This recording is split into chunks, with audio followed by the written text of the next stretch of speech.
Day 2 of our web conference, Literary Studies in the Coronavirus Terrain, Reading, Peril, Environment and Normalcy. Today, we will be having two plenary sessions, one after the other, and it will be followed by a panel discussion. Now, I'll over to Dr. Deepa Mishra, my guide, and my friend, my guide, and she will take over the proceedings from here. Thank you. Thank you, Dr. Chakravarti. Good morning to everyone, respected dignitaries and dear participants. A very warm welcome to all of you to the second day of the International Web Conference. I'm Deepa Mishra, Associate Professor in the Department of English, Srimati CHM College. It is an honor and privilege to introduce the most familiar face in the field of eco-criticism, Professor Scott Slovic, a world-renowned environmentalist with a lifetime of experience on various environmental issues that has gripped the planet for the last few decades. A graduate of Stanford University and Brown University, Professor Slovic is currently serving as a distinguished professor of environmental humanities at University of Idaho in the United States. He is a visiting professor in many universities across the world. He has mentored many scholars in the field of environmental humanities. Professor Slovic is a four-time Fulbright scholar.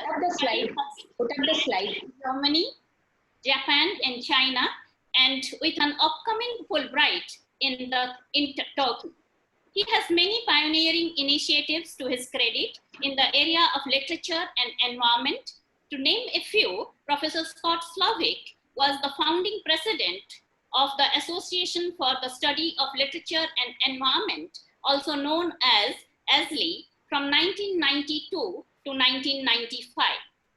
He is the editor of the journal Interdisciplinary Studies in Literature and Environment, ISLE, since 1995. He will be completing his 25th years as the editor of ISLE, the official journal of ASLE, at the end of this month. Professor Slovic is known for internationalizing the environmental humanities movement.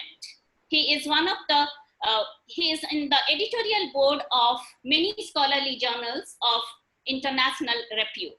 Professor Slovic is an extraordinarily prolific scholar with more than 300 articles in environmental humanities and has 27 books to his credit. Prominent among them are Seeking Awareness in American Nature Writing, Going Away to Think, Engagement, Retreat, and Eco-Critical Responsibility.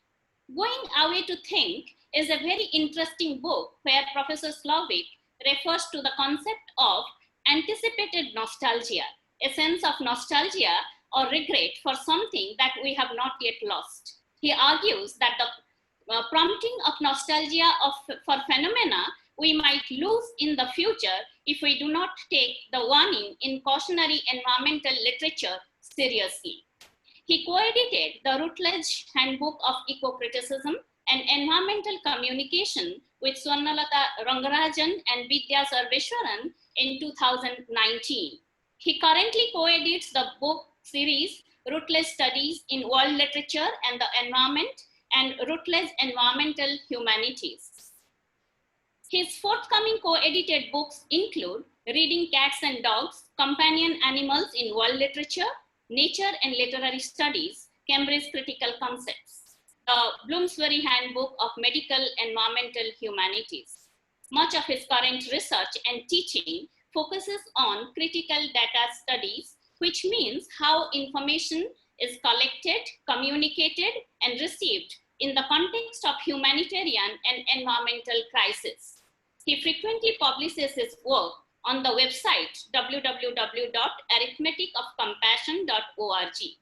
Professor Slovic's pioneering book, Numbers and Nerves, Information, Emotion, and Meaning in a World of Data, published in 2015, co-authored and co-edited with Paul Slovic, deserves a special mention, which talks about mass human psychology. The book is very relevant in the context of the current pandemic, where millions of lives have been lost. The book deals with an idea that the sensitivity of human beings takes a kind of bizarre turn whenever any unfortunate situation aggravates deeply.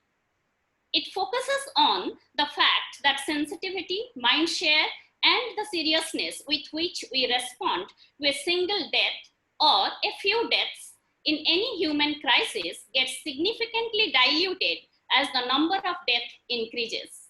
By the time the casualty builds up to thousands, our sensitivity gets significantly eroded. The death then starts taking the shape of a mere statistics and nothing more. The book describes and demonstrates the psychological obstacles which hamper our ability to comprehend and respond appropriately to large numerical data. Professor Slavik calls this phenomenon statistical numbing. Maybe COVID-19 is the most contemporary example to put the spotlight on this disturbing development in human psychology. And in that context, his today's talk is the most appropriate one. Without taking any further time, it is my honor to call upon Professor Scott Slavik with a request to engage us for the next 45 minutes with his talk titled Eco-Criticism in the Time of COVID-19, Why and How to Practice the Environmental Humanities During a Pandemic. Professor Slavik, the platform is all yours now. Thank you very much for that wonderful introduction. I hadn't anticipated such a detailed and thoughtful commentary on my work, and especially an effort to locate some of the less well-known projects, specifically in the context of the current pandemic. I wish we had more time during this session to talk about psychic numbing and its profound relevance to the pandemic and to many other situations that are occurring right now. But I'm very grateful for that introduction, and I appreciate the efforts of Dr. Nita Chakravarti to organize my participation in this event. It's 9 in the evening here, my time, in the western state of Oregon, where I'm staying at a mountain cabin and social distancing during the pandemic. I even taught my university classes from this cabin in March, April, and May, after the university where I teach in a neighboring state went to remote course delivery because of the pandemic. I understand that you're hoping during this 2-day conference to consider some ideas about how the field of literature and environment is adapting to the backdrop of the COVID-19 pandemic, and I look forward to sharing some of my thoughts on this subject this morning. First, I thought I would say a few things about the field of English literary studies and the subfield of eco-criticism a bit more generally, because I'm not entirely sure whether attendees at the conference are thoroughly immersed in the field of eco-criticism. So I thought a little bit of background could be useful. And I've based these remarks on comments I prepared a year ago, which I find strangely out of date, relevant in some ways, but out of date because the world has changed so rapidly in recent months. After that introduction, I will then discuss a specific collection of articles on environmental humanities responses to the pandemic that was just published a few weeks ago on a Swedish website called Bifrost Online. Bifrost is written B-I-F-R-O-S-T. And it's a website coordinated by the Nordic Network of Interdisciplinary Environmental Studies. But I think this represents some of the very most recent responses from this field to the pandemic. And I thought I would gloss that and explain it to some extent. And finally, I will talk about an open letter on the environmental humanities responses to the pandemic that was also just published this month, recommending specific actions for scholars and others to take as a way of learning something that will help us change our lives for the better during this strange and difficult time. So let me begin by talking a bit more broadly about trends in English studies and eco-criticism that will provide a kind of background for my more specific comments about our situation in the pandemic. A year ago, before the world changed dramatically, I was asked to put together some thoughts about current trends in English studies for another university in India, down in Tamil Nadu. And so I cobbled together some brief notes about trends in the field of English literary studies, both generally and more specifically in the area of literature and environment. It's rather striking now to turn back and look at what I said in July 2019 in light of what we're all thinking about today because of the pandemic, yes, but also in light of the growing global economic crisis and the Black Lives Matter movement, and the outcry against police violence and racism, which may have been triggered by recent killings in the United States, but has now certainly become a global movement.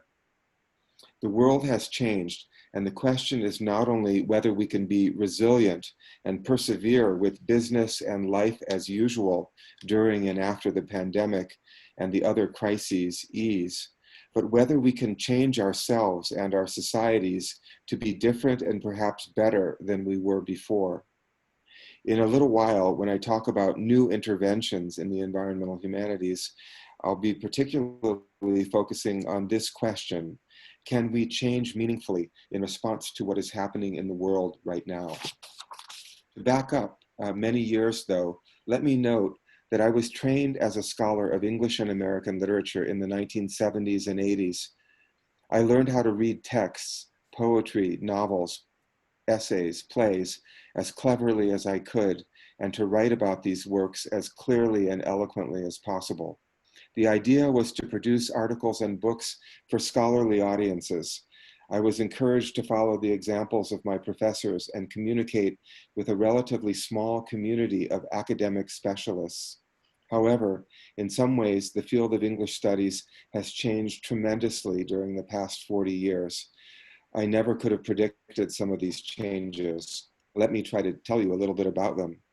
Even when I was learning to be a close reader of literature, before I went to the university, I began thinking about how what I was studying might be related to the world beyond the text, the world of society, the world of nature. I found myself looking up from the books I was reading and saying, oh yeah, there's a world out there. Even when I was still a student, I felt a need to make my work in literary and language studies somehow relevant to current problems in the world. I know many of my fellow students were doing the same thing. Some of my classmates were devoting their efforts to developing applications of English studies to understanding multiculturalism, gender and sexuality literatures in society, using literature as a way of steering society toward more cultural awareness and justice. I've always been very interested in such issues, but I have also been keenly engaged in environmental issues since childhood. I gave my first environmental lecture at the age of 10 on the occasion of the first Earth Day in 1970, when I spoke to my primary school classmates about reproductive responsibility and the issue of human overpopulation, which I had read about in Paul Ehrlich's 1968 work, The Population Bomb, a book I found lying around at my house because my parents were reading it. So I guess it made sense for me to turn my literary thinking toward the natural world at a very early stage in my career, while still a doctoral student in the 1980s. As you may know, I was one of the people in the 1980s and early 90s who helped develop the field now called eco-criticism, or ecological literary studies. Where did eco-criticism come from? You could say that there have always been people who've been interested in how we can use literature and other cultural texts to understand the human relationship with the more than human world. I like to say that as soon as there were commentators describing the ancient paintings on cave walls depicting animals and plants, there were the beginnings of eco-criticism. This could have started thousands of years ago. But the modern field of eco-criticism really gained momentum in the 1980s when young students like me started analyzing texts from an environmental perspective and developing methodologies and vocabularies for doing this work, just making up the field as we went along. This is now happening in other branches of English studies, as I'll mention in a moment. Regarding eco-criticism, though, I want to say that these days, nearly 2 decades into the 21st century, we are talking less and less about purely linguistic, literary or linguistic approaches to environmental work, and more about cross-disciplinary approaches in the so-called environmental humanities. During normal times, this is what I teach at universities around the world. I was in China last July teaching a large lecture course on the environmental humanities, and I was supposed to be in Turkey last month to give a lecture series in this field, but that's now been postponed indefinitely due to the pandemic. I taught a graduate workshop on the environmental humanities at my home university, the University of Idaho, this past semester.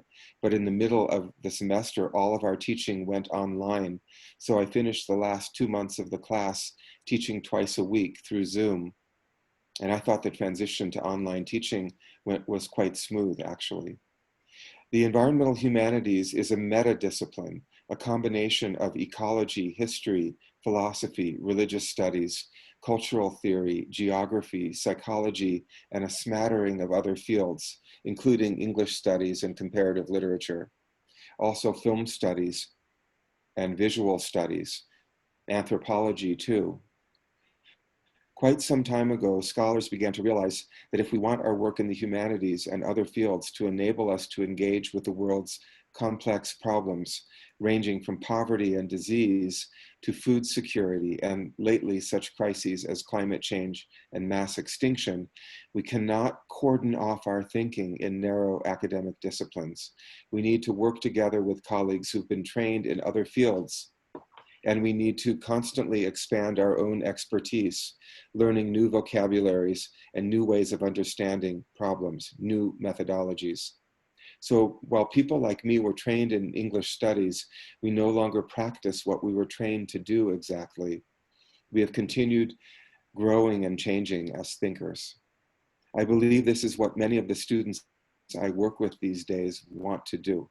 Continue growing and changing as thinkers in order to respond to the world's needs, to society's needs. So what I've been writing about in the past year is the fact that scholars in the environmental humanities, though previously not really included in high-level discussions about the environmental future of the planet, have increasingly been invited to have a seat at the table, so to speak.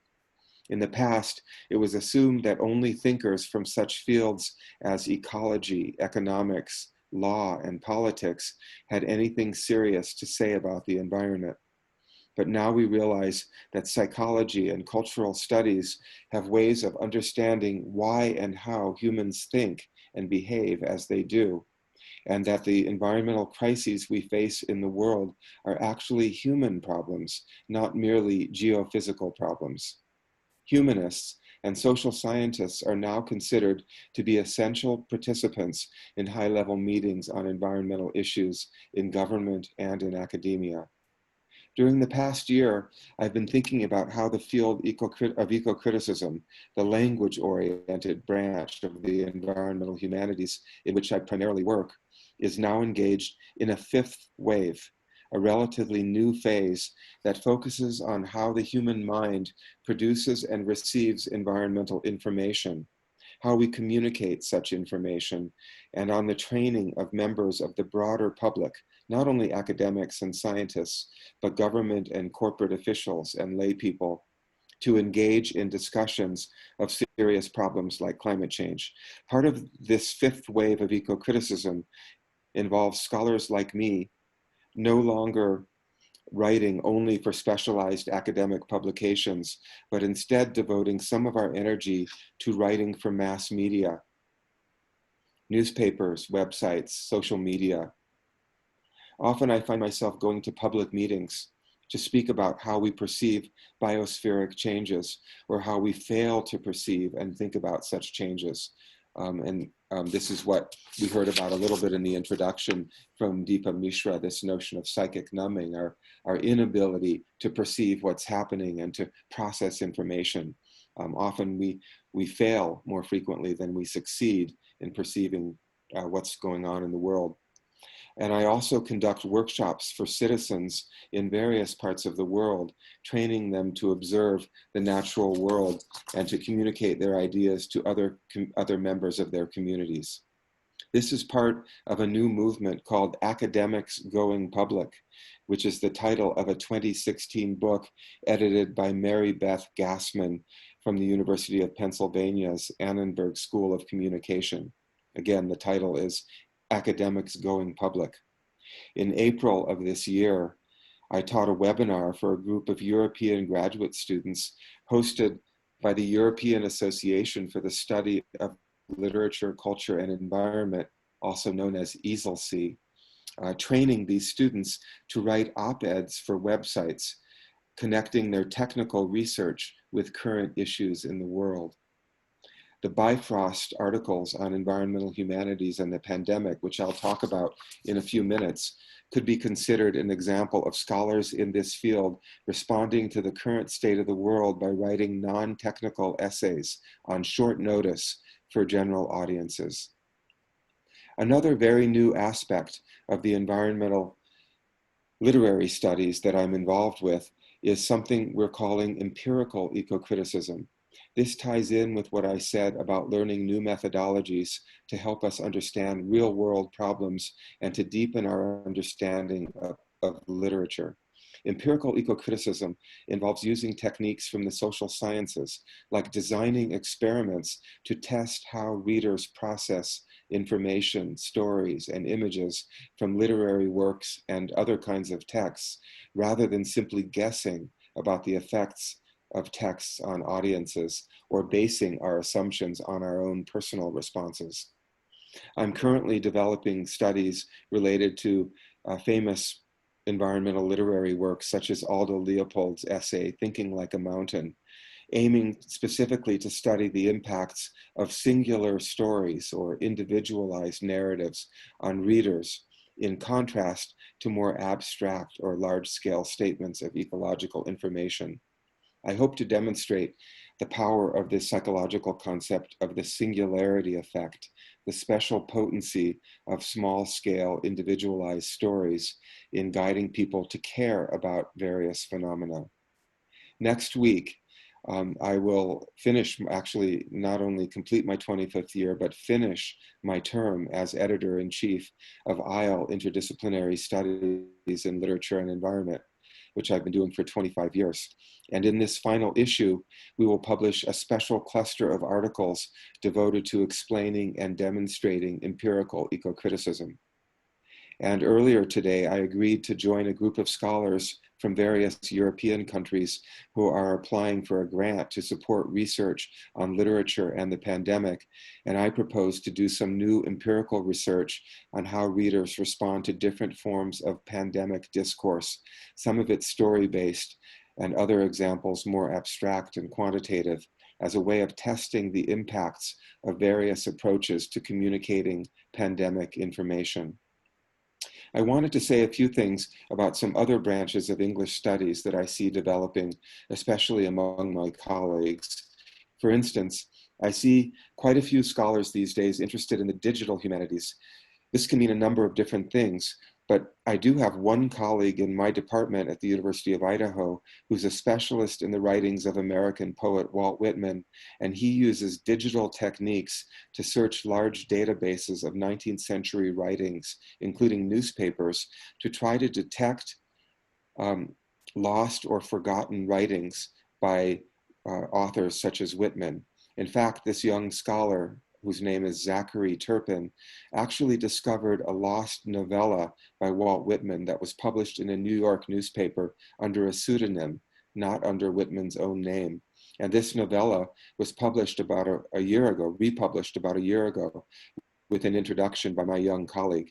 This digital detective work is a very new trend in English studies that's quite exciting.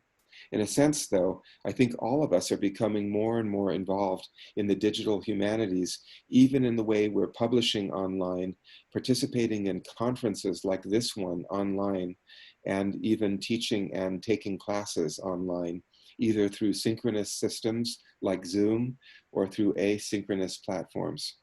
In the fall, I'll be teaching one fully online class, mostly through email, and another class through Zoom. In other words, I'll be bringing my literary teaching almost fully to the digital platforms. Other ongoing trends in English studies include the study of narratological theory, actually story theory, as a way of reading literature, except that the narratology used to be mainly a philosophical theory, but now it's becoming more and more empirical, a branch of cognitive science.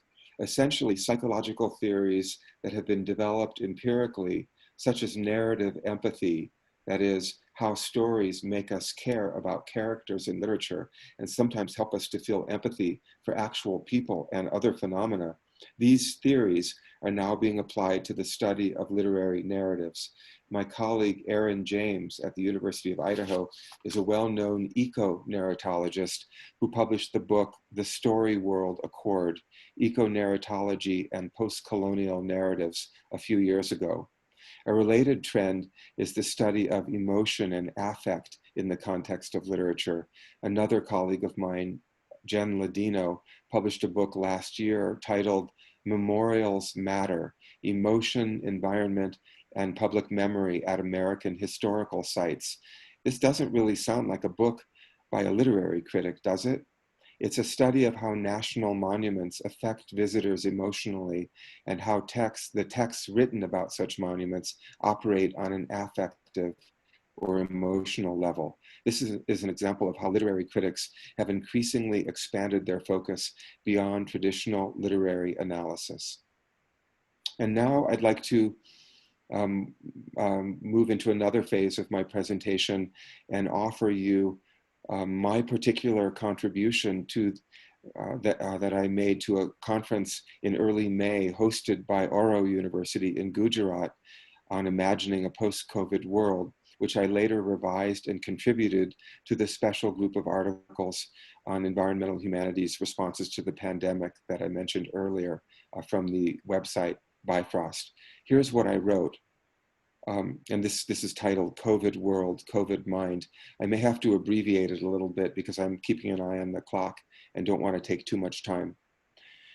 Although the current pandemic is a relatively acute moment of crisis, rather than a sprawling, diffuse accumulation of social and ecological concerns, this phenomenon is akin to the New World authors Paul Ehrlich and Robert Ornstein recognized in the late 1980s when they published their book, New World, New Mind, Toward a Conscious Evolution, which came out in 1989.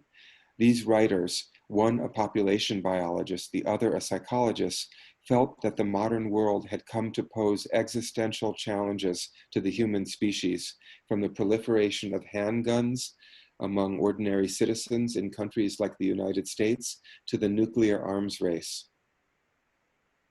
They also recognized the AIDS crisis of the 1980s, a possible precursor to today's zoonotic pandemic, as a grave threat to human survival. They understood, Ehrlich and Ornstein, that human beings could not evolve biologically in the short term in order to respond to threats we had created through our own cultural and technological advances. For these authors, the human species needed to evolve intentionally through our own consciousness in order to have a reasonable possibility of persisting in the face of the very challenges we had created for ourselves. This conscious evolution is what they called new mind. As we experience this new COVID world, this COVID reality that is likely to be an ongoing reality, not a short-lived disturbance, we should be trying, I think, to figure out what we can learn from this experience in order to develop new ways of thinking. Together, these constitute what I call COVID mind. For the past 30 years, scholars, writers, and artists, many of them working in disciplines associated with the environmental humanities, have taken encouragement from Ehrlich and Ornstein's notion of a potential conscious evolution. But despite dramatic advances in the environmental humanities, little progress has actually occurred in the realms of industry, economics, and politics. Steady planetary degradation has unfolded as we plunge ever more deeply into the sixth mega extinction, spewing toxins into the biosphere and CO2 into the atmosphere. The arrival of a novel coronavirus in Wuhan, China in November 2019, or perhaps even as early as last summer in 2019, has led to the global pandemic, which is not only a tremendous public health and economic crisis, but a unique opportunity for conscious evolution, a moment to reflect and reboot and potentially embrace certain cognitive skills, new ways of thinking that may help us to be a more resilient species moving forward. These traits are multiple, and just a few of them that have occurred to me are number one, a sense of universal vulnerability. That is, all of us are feeling more vulnerable than we may have felt in our lives. Not only people at the most precarious margins of society, but there's this universal generalized sense of vulnerability that I think would be healthy for us to carry with us, even as the pandemic eventually begins to ease somewhat. Number two, a heightened awareness of the human mind's insensitivity to exponential and potentially catastrophic change. This is related to the psychic numbing or the rapid insensitivity that we feel in the face of various kinds of changing phenomena in the world. And the change doesn't just happen when we reach numbers like 1,000 cases of COVID or 1,000 deaths. Actually, we begin to become insensitive to numbers when we move from number 1 to number 2. We're less sensitive to 2 people who are ill from COVID than we are to a single person. So there's a very rapid decline of sensitivity, and we need to be increasingly sensitive to this habit of the human mind. Number 3, growing awareness that our interactions with the animal world have genuine consequences for human beings, rather than taking for granted that animals are commodities that we can interact with and use as we please, without regard to the independent existence and agency of these other species, may very well have resulted in our careless interaction with animals that has resulted in a number of zoonotic diseases and will continue to do so in the future. And number 4, perhaps we can begin to develop through this current experience an appreciation of what it means to put on the socio-cultural brakes, to stop suddenly and change our lives as usual, and begin to live in a new way. At a time when corporate and political forces are pressing desperately for a return to normal, I believe we should use whatever social support systems we have available to us as a way of stabilizing those in our societies who are most economically and medically at risk. And at the same time, I think we should also recognize that there will never be a truly post-coronavirus world. Even an eventual vaccine and a widely available and effective treatment protocol will not free us from other zoonotic threats. And in fact, many people believe the coronavirus will mutate steadily, and so we'll constantly be scrambling to react to this ever-changing virus. For the sake of our species and for the sake of the many other species with whom we share the planet, we should use this moment as an uninvited but nonetheless necessary opportunity to practice new ways of thinking, to consciously evolve. The COVID world is also a climate change world, the world of mass extinction and devastating toxicity. We must learn to live with and within this reality. We must mind COVID, pay attention to it, not merely overcome it.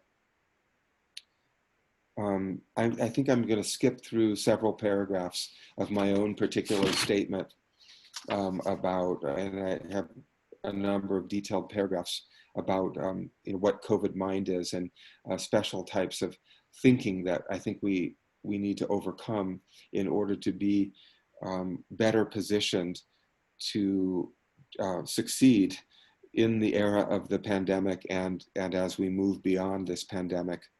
Let me just finish by saying, perhaps in the coming months, we may achieve a situation where we won't need to be in radical lockdown, as many of us are in the moment. However, we will never not have COVID-19 in our midst in the future. We will have to learn to live with the knowledge of this public health threat and all that it can teach us. Likewise, we will never not have to think about global climate change, our toxic land and air and water, mass extinction, human poverty, and so many other daunting and interconnected problems. What can we learn from COVID-19 that may help us to understand and respond appropriately to these other urgent challenges as well, without allowing the gravity of these problems to drive us to numbness and despair? I take to heart a phrase that my colleague Mitchell Tomashow used in a 2001 book titled "Bringing the Biosphere Home." He wrote, "You don't have to be optimistic to be hopeful." I often use this language when I'm talking with my own students. Even if there's no reason for us to be optimistic that we will thoroughly and permanently solve the world's problems, we can live our lives in a hopeful way, doing our best to overcome small pieces of these larger challenges and doing our best to derive meaning from our troubles. Now, as I mentioned earlier, at the beginning of this month, the Nordic Network, based in Sweden, Nordic Network for Interdisciplinary Environmental Studies, published a group of essays, 7 original essays, and then a number of other pieces pulled from the web, demonstrating environmental humanities' responses to the global pandemic. I just presented to you a portion of my own essay that appeared in that cluster on Bifrost.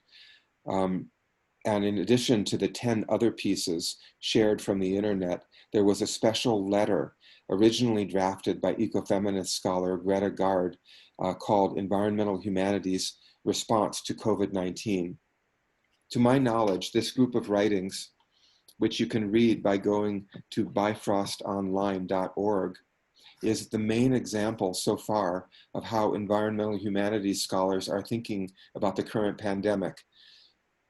I thought I would briefly explain the approaches taken by contributors to this cluster to give you a sense of how these scholars, most of whom come from the field of eco-criticism, are thinking about the traction that can be gained in understanding our current circumstances by applying concepts from the environmental humanities. In their introduction to the Bifrost cluster, the 4 editors, all of whom are very prominent scholars in the field, highlight the potential for dramatic social change that may result from our response to the pandemic. They acknowledge that it's much too early to say whether such transformation will occur, but they claim that the current crisis is helping to clarify the global economic system that is based on what Jethro Pettit calls, quote, unjust economic relations at all levels and unsustainable patterns of consumption by the North and by Southern elites, unquote. The editors state that genuinely transformative system change will require much more than the forced austerity and GDP deceleration of a short-term social experiment that we have neither planned nor completed. Our ability to combine unexpected lessons from early 2020 with other knowledge and neglected wisdom may be central to societal transformation, but only if we can apply our understanding with the vision and will to level or change or knock aside systemic obstacles that reinforce one another socially, culturally, politically, and economically. In other words, the thrust of this new publication is to try to imagine in some kinds of dramatic new ways of thinking about our human selves and societies, working in an integrated, holistic way to combine disciplines and cultural perspectives. In addition to thinking about possible dramatic lessons for human life on the planet, the editor suggests that we would be wise to heed another central message of COVID-19, that anthropogenic changes to Earth systems impact non-humans with as much devastation as they do marginalized human communities. You could say this is a more biocentric viewpoint, coupled with the anthropocentric concerns that have arisen so powerfully during the crisis. The editors point out how the world's biota, the living systems and communities, face threats from such proximate, obvious causes as deforestation, soil degradation, overfishing, pollution, burning of fossil fuels, deep sea mining, hydraulic fracking, and the illegal wildlife trade, but also on a deeper level, the world's biosphere bears the burden of our mass commodification of natural resources. So let me skip ahead now and talk briefly about the other articles in the Bifrost collection to offer you some vocabulary that I find interesting and provocative as a way of suggesting, again, that such ideas might help us to gain traction and insight into the state of the world. I mentioned Greta Gard earlier as the author of the open letter to and from environmental humanities scholars in response to the pandemic. She also wrote an essay for the Bifrost collection called The Coronavirus as Messenger, asking the question, what if the coronavirus is a messenger awaking humans to our material interbeing? As the original Professor Gard writes, perhaps the pandemic letter that she had written can function as a mindfulness practice, helping us notice the ways that stepping back from overconsumptive anti-ecological behaviors are often conflated with self-denial, as we ask who we are and understand that that is entangled with the behaviors of consumption and transportation that contributed to the pandemic. If we give up those behaviors, who will we be, she asks. She then turns to discuss what she calls sustainable happiness, Buddhist theories of mindfulness, and queer eco-theory, and the concept of interbeing, or a new idea of selfless, interactive coexistence with the other inhabitants of the earth. Queer eco-theory critiques heteronormativity for being anti-ecological in various ways, hierarchical, dominating, non-egalitarian. Queer ecology, Greta Gard points out, explores more fluidly connected relationships with the planet, what some scholars have called ecosexual polyamorousness. Gard's short essay has much to do with the scholarly field of posthumanism in its strong critique of the notion of human exceptionalism and isolation from other beings. In sum, she suggests that we might be able to use the pandemic experience as an opportunity to receive the messages from COVID-19 that will help us profoundly rethink who we are and how to live in relation to the planet. There's a strong motif in the essays in the Bifrost cluster that emphasize coexistence with the non-human as a key lesson from the pandemic. Serenella Iovino, the Italian scholar at the University of North Carolina, for instance, writes in her piece, Women Who Swim with the Whales, COVID-19, ecological disaster, and dialogues across species and generations, that reading a book of poems called Krill by Italian poet Gabriele Belletti led her to think about strong parallels between the plight of ocean beings who are faced with catastrophic contamination of the seas due to oil spills, and the plight of elderly people experiencing slow and lonely agony in nursing homes around the world during the pandemic. Richard Twine, if Iovino's essay focuses on the plight of the elderly, Richard Twine's contribution to the cluster, Respecting Children, Respecting Species, emphasizes the challenge of developing pandemic discourse suitable for children aspiring to avoid anthropocentric traps that marginalize ideas of kinship with other species and turn animals into commodities. Twine argues that commodification of animals is bound up in the great crises of our times, and that maybe our lockdown lesson should be that facilitating children's critical thinking on this matter is one of the most important responsibilities we have toward children and future generations of all species. Other contributors to the Bifrost cluster, such as David N. Pello and Joni Adamson and Stephen Hartman, focus particularly on questions of environmental justice and the plight of marginalized human communities. Pello highlights the fact that indigenous people around the world are no strangers to biological warfare and are at particular risk during this dangerous time. He writes that social distancing is the problem, not the solution. He says we need to engage in physical distancing, not social distancing. And he writes, prisons, ghettos, barrios, and other forms of marginalization and forced isolation are in fact long-standing examples of social distancing that have placed indigenous peoples, people of color, immigrants, and other populations in segregated spaces that concentrate poverty, enable repression, and increase health vulnerabilities.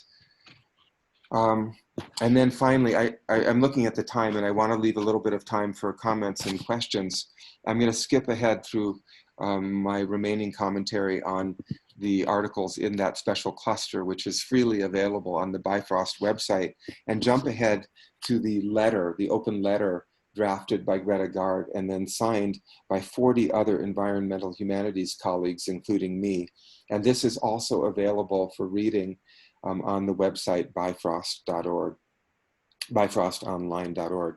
The letter calls for environmental humanities scholars to throw in our environmental scholarship and practice to sustain this reprieve from climate change, enabled by the fact that far fewer people are driving and flying than in pre-pandemic times, and step back from the professional structures enforcing inequalities of class, race, gender, species, and nation, starting with ourselves. Let's commit, the letter continues, to limit flying, to limit our driving, to schedule our professional meetings and conferences as much as possible on the internet, like this one right now, and also to eat ethically, ecologically, and locally sourced foods.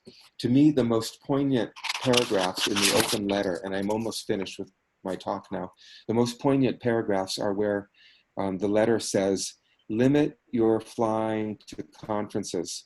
If your articles, presentations, classes, arts, and activism mean what you say, this is the moment to show it.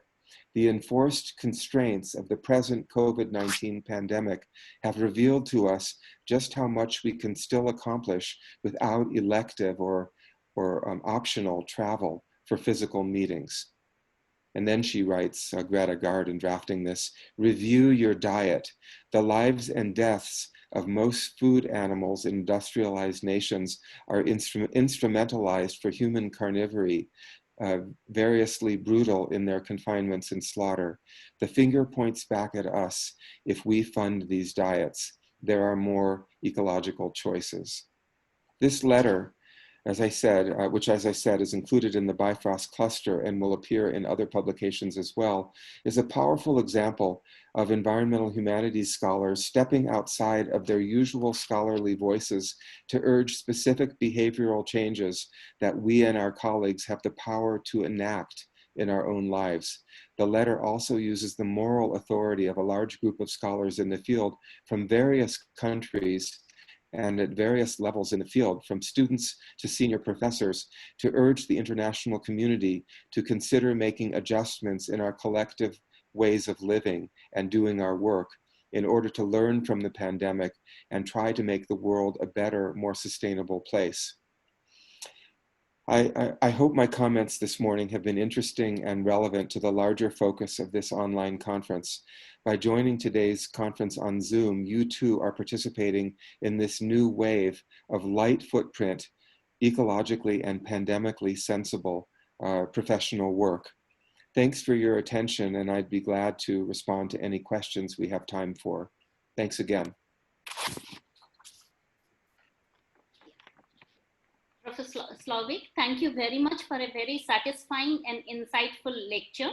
Satisfying because the talk has addressed to the fundamental questions such as what is the relationship between literature and the world, what is eco-critical responsibility, how to practice eco-criticism, and the fifth way of eco-criticism and the future of eco-criticism. You have beautifully integrated the answers to some of these questions, which are very fundamental questions throughout your lecture, and insightful because it has given us fresh ideas, insights, and solutions to our common global challenges. You have made it very clear that one can take any text, any form of human expressions, and explore its environmental dimensions, its environmental ideas. There is no work of art or no work of literature, no work of popular culture that simply cannot be studied from the environmental viewpoint. And there is a clear message in your talk that all of us, regardless of our academic background, should try to do something to raise public consciousness of environmental matters. And I'm sure there would be many questions awaiting for you. And the forum is now open for discussion. And I request my colleague, Dr. Sham, to share the questions with you. Dr. Sham, may I take the liberty of asking the first question to Professor Slavik? Please do, please do. So, sir, what are your suggestions for the best way of teaching eco-criticism and environmental literature in a literature classroom? And particularly, I'm referring to here the applied eco-criticism. Yeah, thank you. That's a very good question. I've been teaching eco-criticism and environmental writing in one way or another for a very long time, and I'm still trying to figure out the best way to do it. In fact, for me, I mean, the most overarching answer I can give to that question is that we should constantly try to reinvent ourselves as teachers, and there's no single formula that works for any of us individually as teachers, but we constantly have to evolve and change and develop new strategies. One of the things that I try to do as a teacher of environmental literature is to be very candid about the fact that I'm presenting my own particular perspective. This is how I see the field, or this is how I read a few particular texts that I might propose to my students as examples or models for us to study together. But even when I'm working with younger students, with undergraduates, and certainly when I'm working with more senior students, I like to empower them to go off in their own directions and apply whatever larger principles or methodologies or vocabularies to other kinds of texts that I may not even know.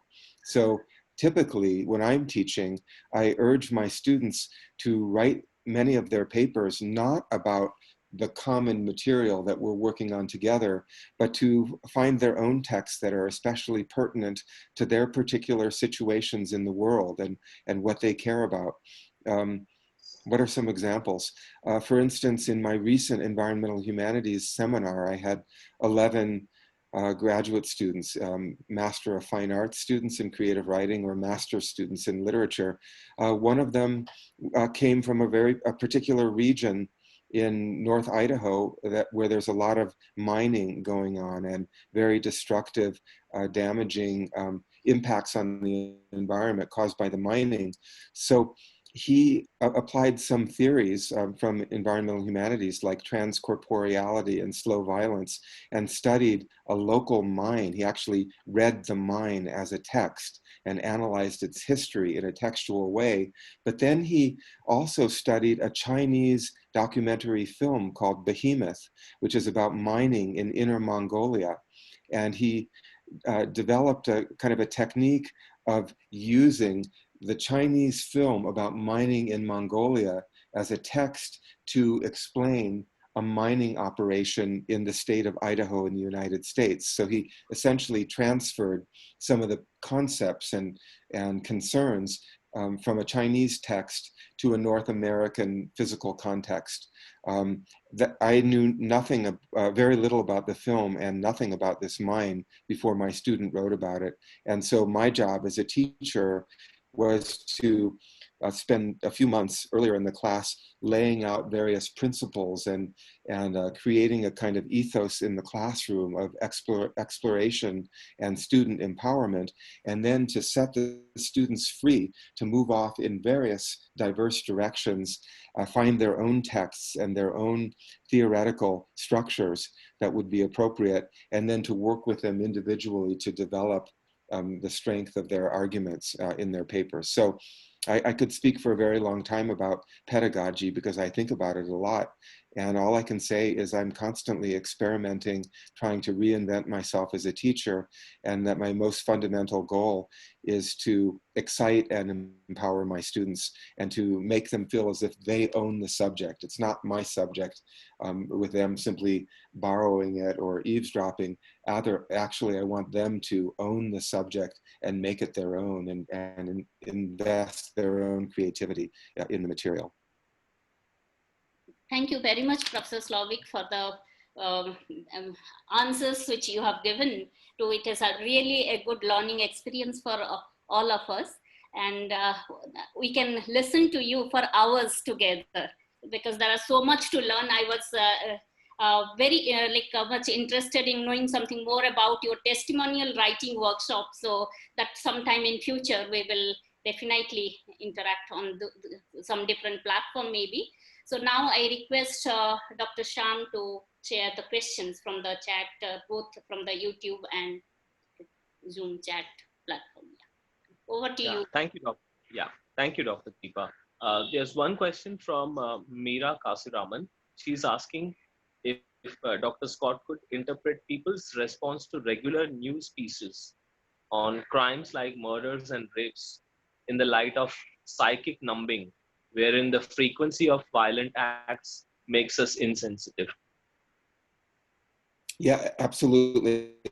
Psychic numbing is the principle of how the human mind cognitively processes information that is widely applicable to so many situations that we find ourselves, especially during what we now call the information age. We're inundated with information.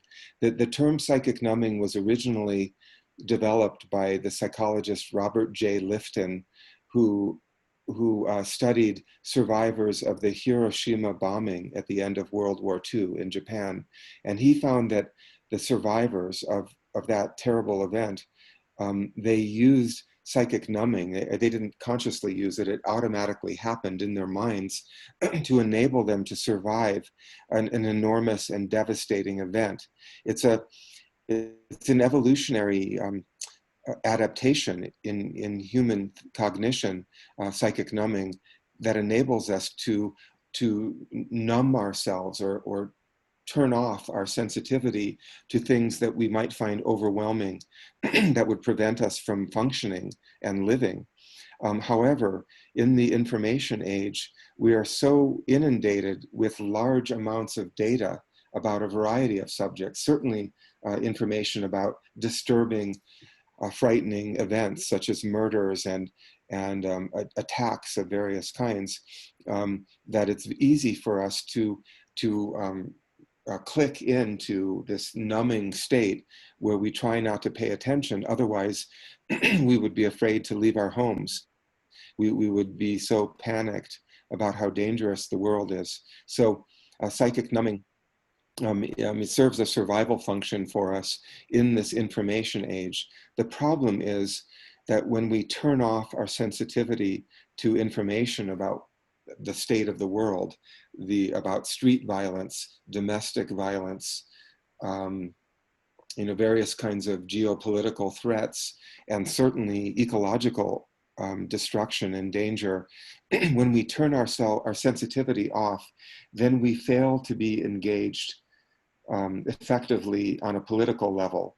We don't know how to advise our political representatives. We may not be fully engaged and invested as voters, or we may not raise our voices by speaking out at meetings or writing letters in order to express our concern about various phenomena, social phenomena or environmental phenomena. So the danger of allowing ourselves to be numbed, psychically numbed by this information, is that we may allow these destructive, dangerous, problematic phenomena to persist because we as citizens do not get involved enough.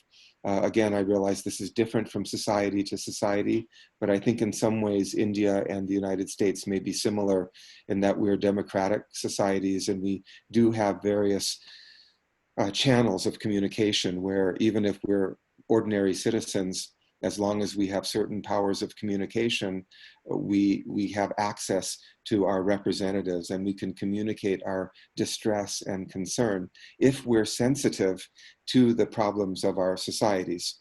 So psychic numbing is actually a problem when we allow it to desensitize us so that we don't care or don't notice phenomena that we probably should be paying attention to. Yeah, there is an interesting question by Suvarna Suryavanshi. She's asking if you think our attitude to consider some animals as companion animals and others as lab animals, simply brutes, pests, or food items on our plate, is itself a speciesist attitude.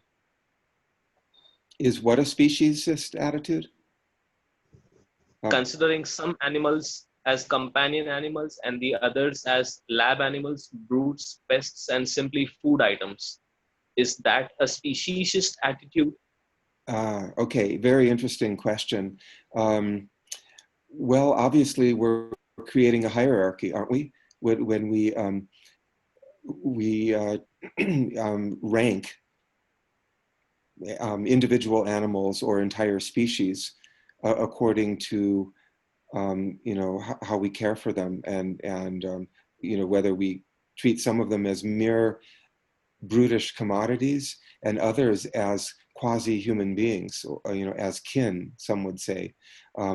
So I do think embedded in many of our societies, and it's a very complicated question. We could again talk about this for a very long time.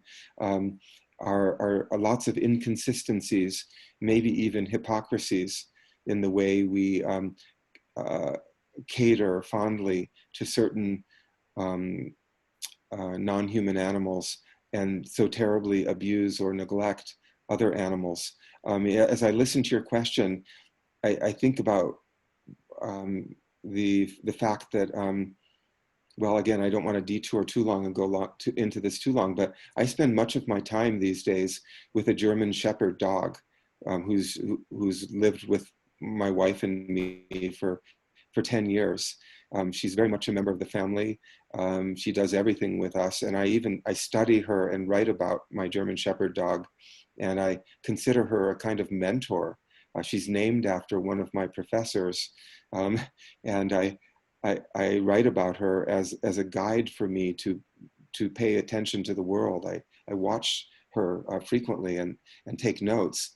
At the same time, years ago, when I was a PhD student, my brother was an MD student at the Yale Medical School, and he was doing research on heart transplant studies, and his laboratory specimens were German Shepherd dogs, and he would sacrifice them and remove hearts from one animal in order to test special processes for preserving hearts, for heart transplants in the future. So very important medical research, but he was treating these dogs who were very similar to the dog who lives with me today, as if they were mere machines.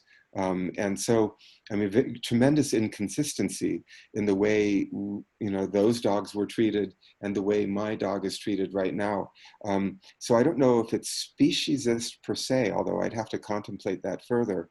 But I think one of the things I liked about that open letter on environmental humanities responses to the pandemic is the way it calls us to, challenges us to examine ourselves and the way we interact with and use either positively or exploitatively various animals. And it takes a lot of soul searching to do that. I think there are definitely inconsistencies and possibly hypocritical aspects in the ways that all of us interact with animals. We may act adoringly and kindly toward an individual animal of a certain species, and at the same time not even give a second thought to the fact that medicines that we're using were tested on laboratory animals, in many cases primates, chimpanzees or other highly intelligent animals that were just treated as experimental tools or machines for our own societal benefit. So this is a question that really calls for serious soul searching. I don't really have a final answer, but I think it's a very provocative question. There are many questions, but unfortunately for the lack of time, we can't take all of them. There's one interesting one and a short one though. It's asking for the relevance between green spirituality and environmental humanities.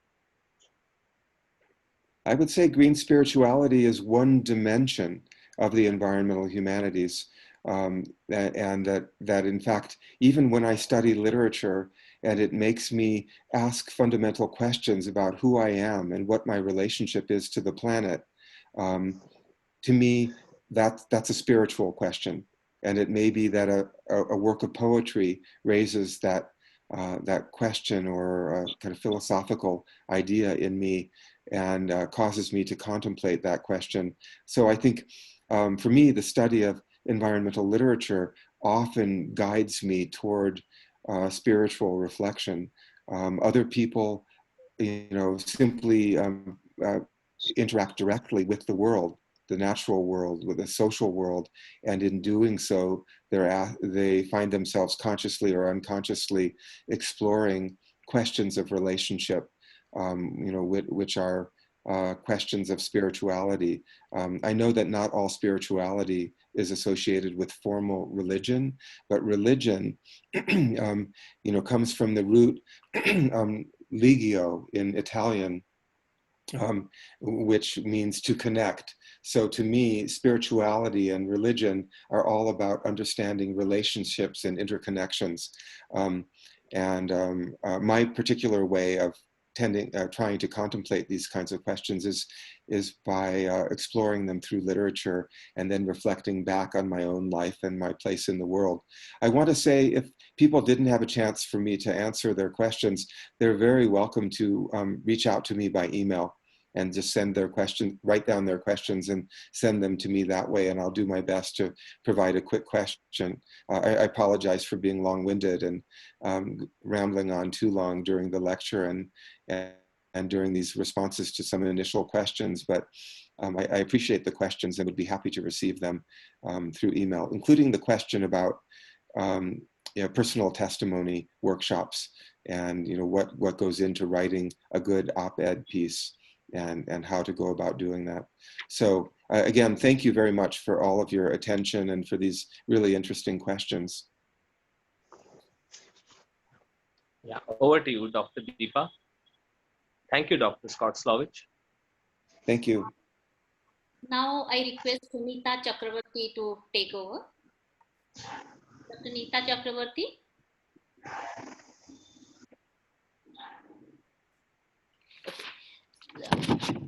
I think so. Okay, thank you very much, Professor Slovik. We will be definitely forwarding those questions to you, and some of them may be in touch directly with you. We really appreciate your spending so much of your time with us, and hoping to look forward to you in future. Thank you so much. Wonderful. Thank you very much. Have a good day. Sir, Dr. Scott. Yes. I'm Dr. Nita Chakravarti here, and I'm really very glad to have been acquainted with you. Dr. Nilakshi Roy would like to thank you once again. Dr. Roy. Yes. Good morning, Dr. Scott-Slovich, renowned scholar whose voice our scholars and participants, organizers, and other national and international experts were waiting to hear. Scott Slovich, you have illuminated this virtual space for the past hour and more with your plenary lecture. Your general introduction brought some of the participants not quite familiar with the area of eco-criticism in their scholarly ambit, I'm sure. Thank you for that. I am also grateful to the organizing secretary of this conference, Dr. Deepa Mishra of CHM PhD Research Center in English, who has already pointed out what an impact your words might have had on students and has very eloquently asked a very important question. Thanks for answering that so well. We didn't mind that you answered the questions fully and carefully. Your sharing of the open letter as well as the Bifrost collection was a reminder of how contemporary scholarship should be and the exact dimension of the applicability of eco-criticism in today's scenario, something which we are all grappling with in this conference over these 2 days. The reminders to the BLM, the lockdown economics, are what we are undergoing, say marginalization of and cruelty to other people and species, not quite perceiving probably, without being reminded by activists and scholars like you repeatedly about them. Your reference to empirical eco-criticism and even digital humanities will surely inspire students to take up their scholarship seriously and to wrench meaning out of events happening around us.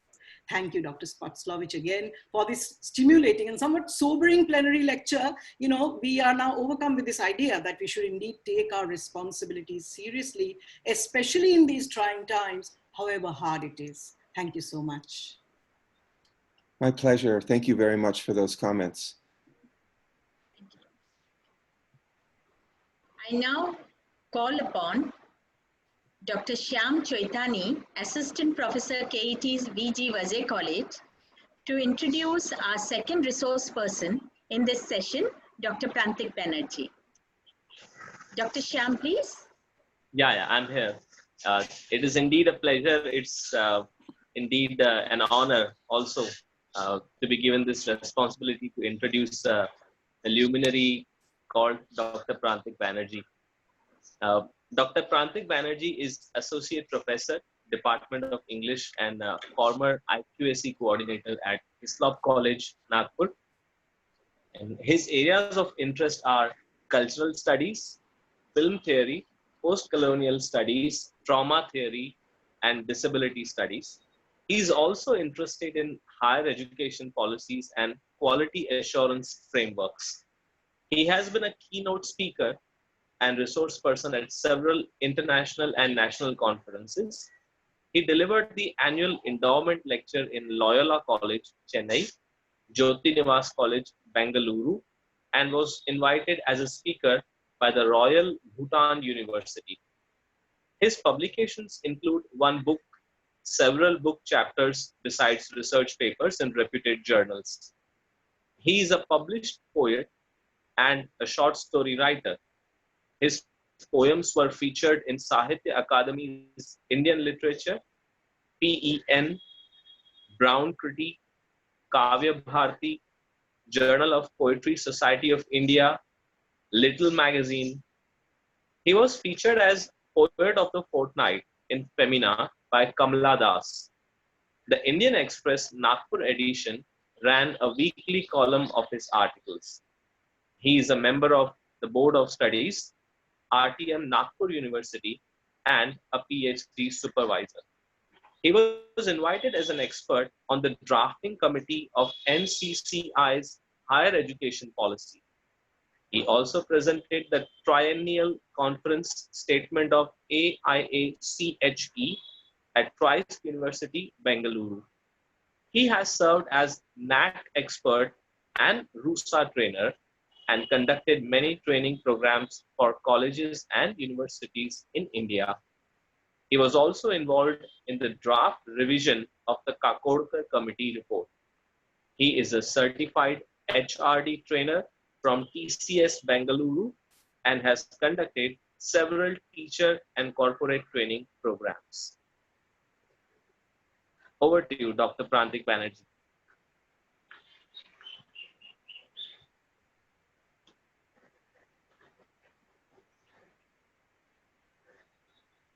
Kindly unmute him.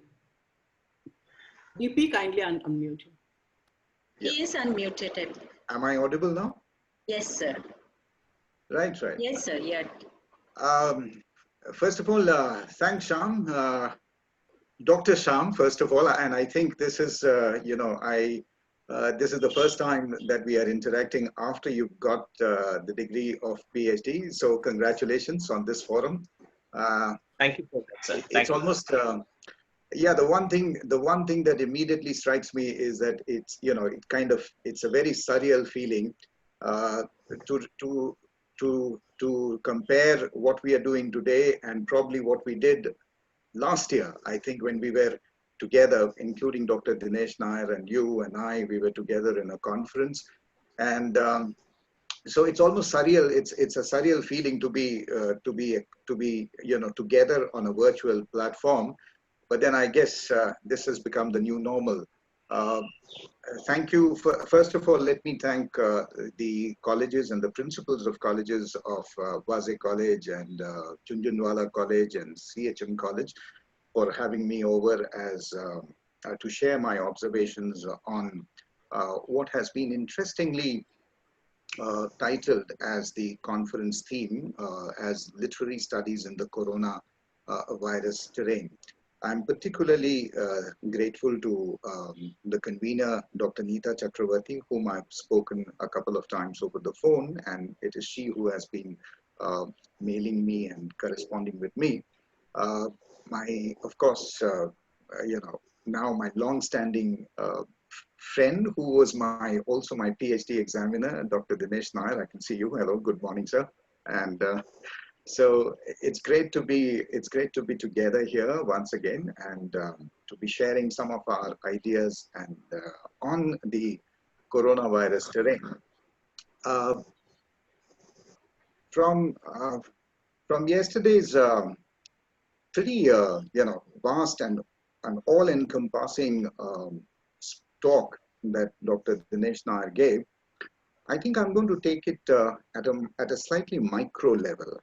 And therefore, from jumbo tales with which he started yesterday, I'm going to take you, or rather take the participants along to a very microscopic, microbiological tale, because the title on which the topic on which I'm going to talk about is migrating microbes, traveling bodies, and border immunities in pandemic narratives. So from jumbo tales to microbial tales, this is what probably is a new terrain or a new pathway in the coronavirus terrain that I'm going to walk the talk with you all.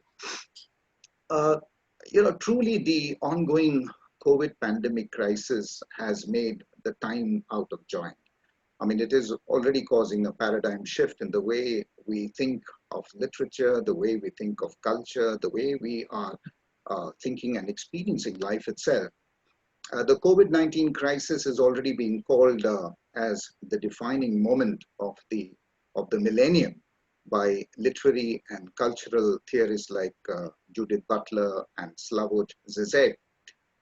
Butler, in a recent article which came out in the New York Times, connects the present pandemic to her theory of the human condition marked by precariousness and precarity, while Zizek, the irresistible Zizek, treats the disease not just as a medical malaise, a social malaise, or an economic malaise, but as an intellectual malaise, a malaise from which he says that we can only be rescued by what he calls a philosophical and social revolution. Friends, how has the COVID-19 impacted our lives? Well, the COVID pandemic has created what I call a culture of pandemonium. And let me quickly share my PPT.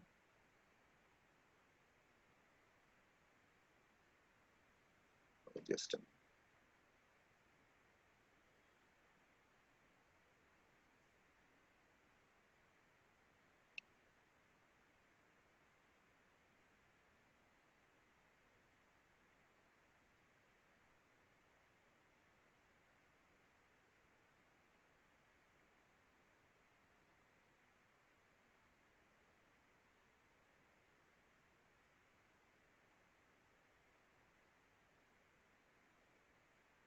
Yeah, like I said, my talk is going to focus on migrating microbes, traveling bodies, and border immunities in pandemic narratives. And yeah, so I was talking about how the COVID-19 has impacted our lives. And well, I personally feel that the pandemic has created what I call a culture of pandemonium. And a culture of pandemonium is a culture that is that witnesses or that is characterized by chaotic change and disorder, brought about by any cataclysmic event. The nature of these cataclysmic events could be either natural disasters, for example, earthquakes and famines and floods, or they could be man-made, like wars, for instance. Just look at how the COVID pandemic is threatening to break our society apart. Thousands of people dying, a struggling medical support system, a crumbling economy, and a disintegrating social order. Some experts have suggested that we are experiencing not one, but two disasters. I mean, there is the virus, and then there is the collapse of our social, our fiscal, and economic systems due to the lockdown. Uh, it appears to me that there is a third disaster being engendered by the pandemic, that of border sealing, racial and community profiling, xenophobia, and migrant suffering.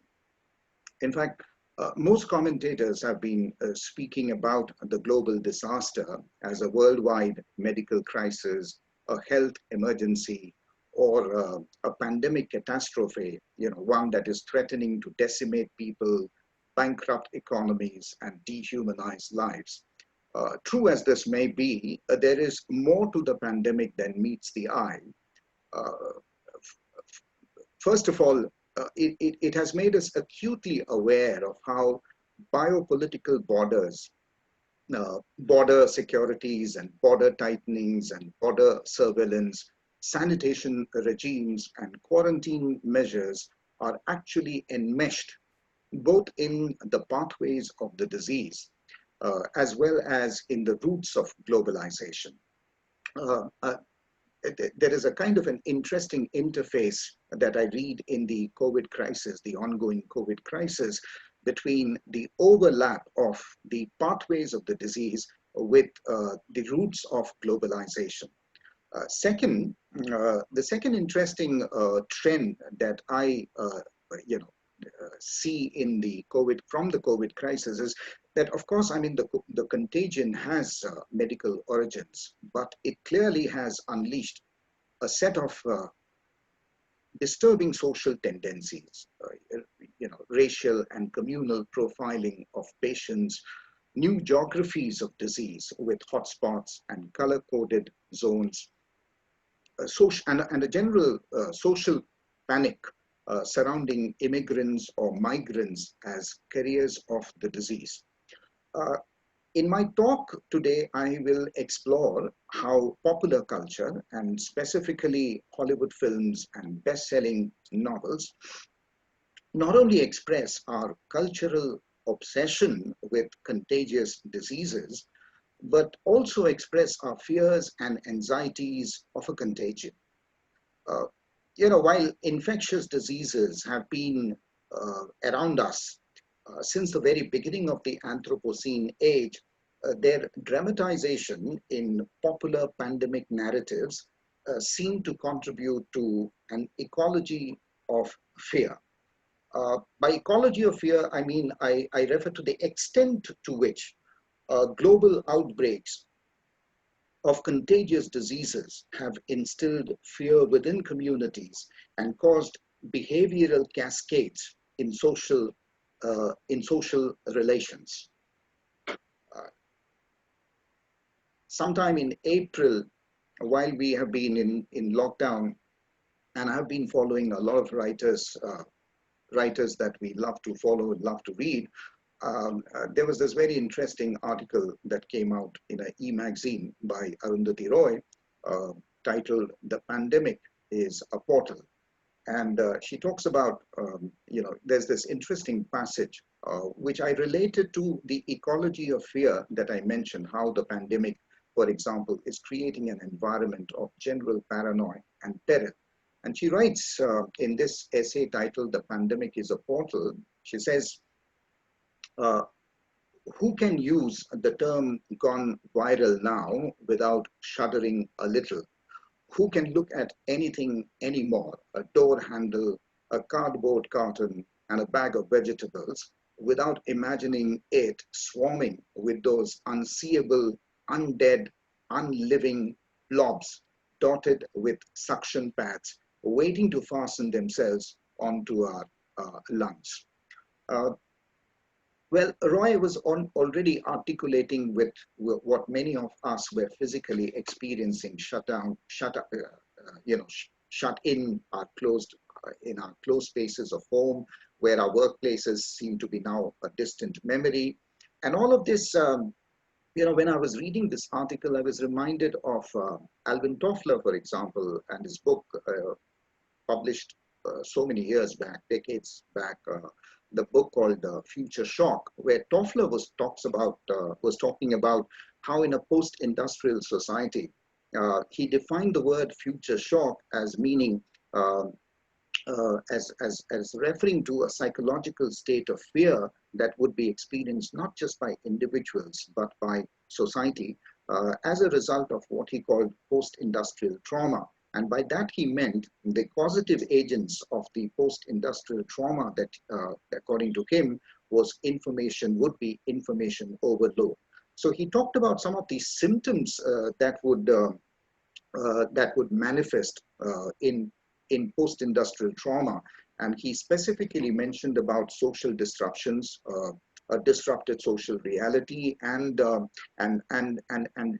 individual disorientation, and both these things are something that we are experiencing in real time today. So in a sense, when Toffler was talking about future shock in a post-industrial age, today what we are experiencing, well, although the causative agent of Toffler's post-industrial shock is very different and has been reduced not from an industrial economical point of view, but by a microbe, by a pathogen. But nevertheless, the symptoms of extreme stress and a shattering of social reality and individual lives is something that makes the reality of Toffler's future shock very palpable, very no longer immanent, but very palpable and very, very experiential in today's time. So future shock has become a shock in the present today.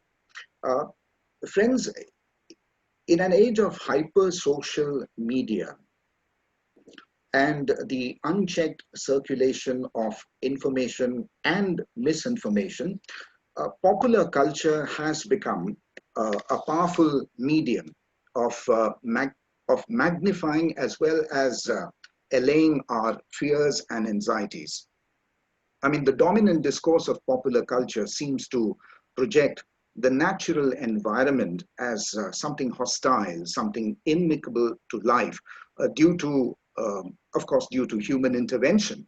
It kind of projects bacteria, viruses, and other pathogens as predators sneaking around human bodies, waiting to unleash their devastating virulence, almost as acts of vengeance or wages of sin, because of the way in which we as human beings have interfered with nature.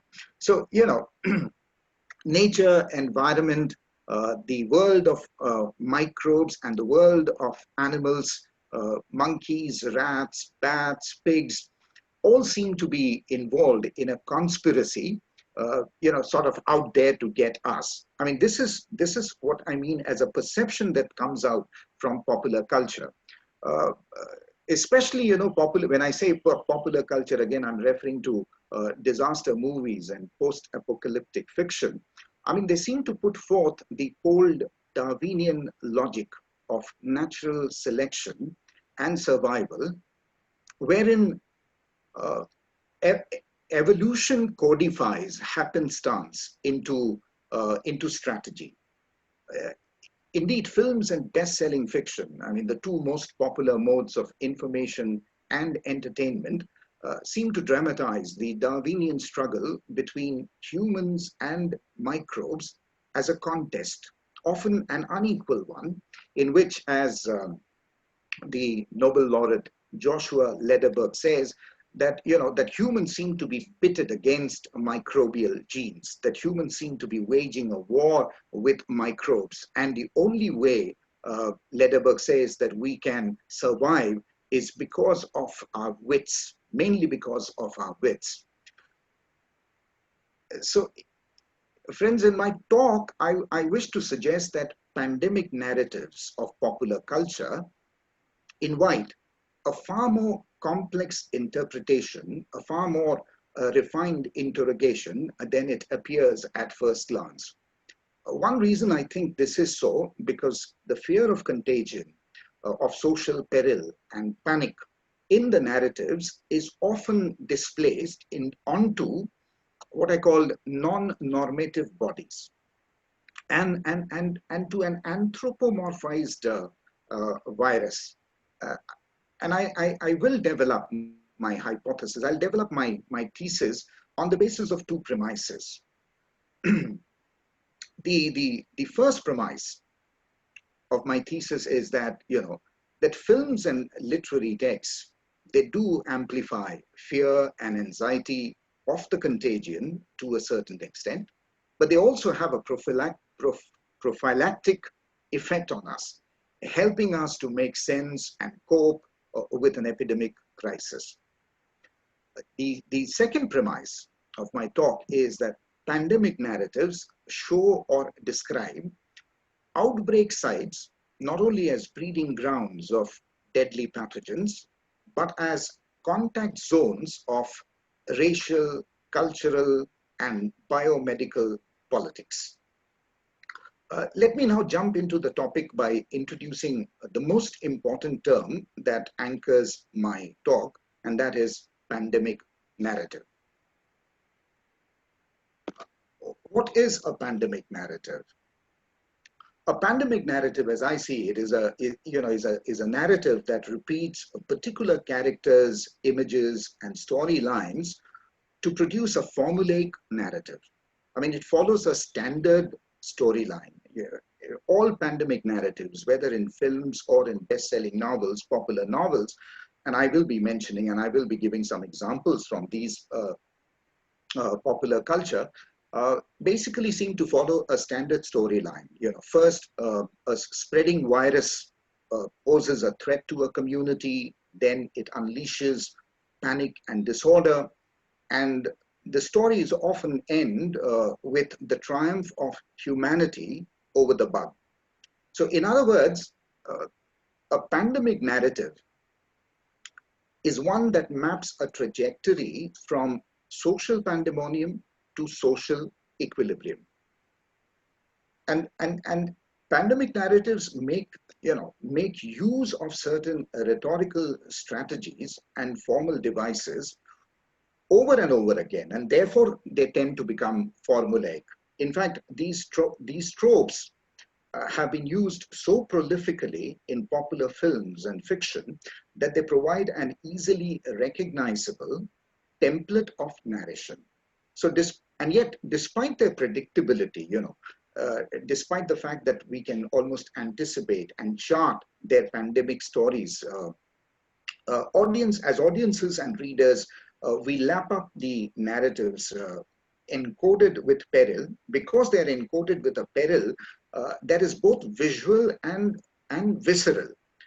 So in a sense, it is both fear and fantasy that draws us, audiences and readers, to sort of tread the dread.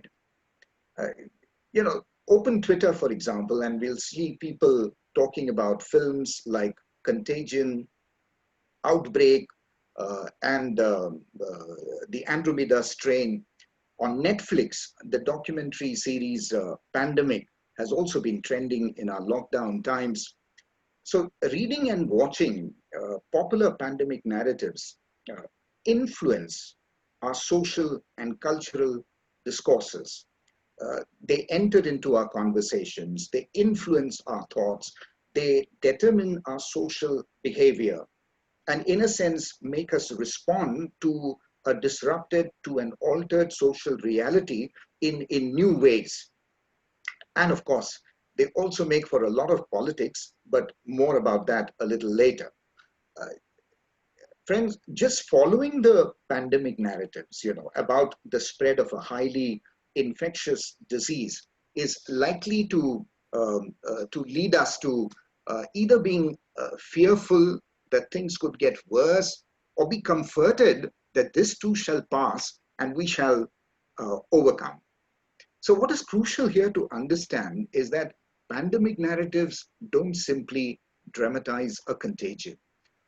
They plot imaginary terrains of migrating microbes, traveling bodies, and border immunities.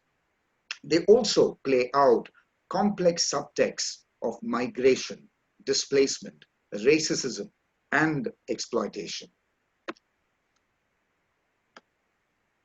Like I said, our popular culture, if you look at if you look at films and best-selling fiction that have emerged in the last 40, 50 years, there are plenty of examples that are examples of novels as well as films that focus on on a contagious, on a highly contagious disease and the trail of havoc and destruction that it leaves behind.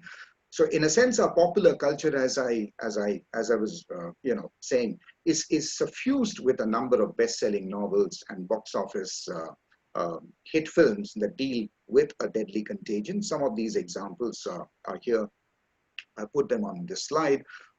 So from popular fiction, for example, Michael Crichton's The Andromeda Strain, Stephen King's The Stand, Geoff Ryman's The Child Garden, Nicola Griffith's Ammonite, Rose Saramago's Blindness, and a book that I recently read is this very interesting book by Geraldine Brooks called The Year of Wonders, which basically plots the storyline, takes the story back to 17th century England in the midst of the outbreak of a plague. So these are some of the examples from best-selling fiction. Well, examples from popular Hollywood films are so many. I mean, this is not an exhaustive list.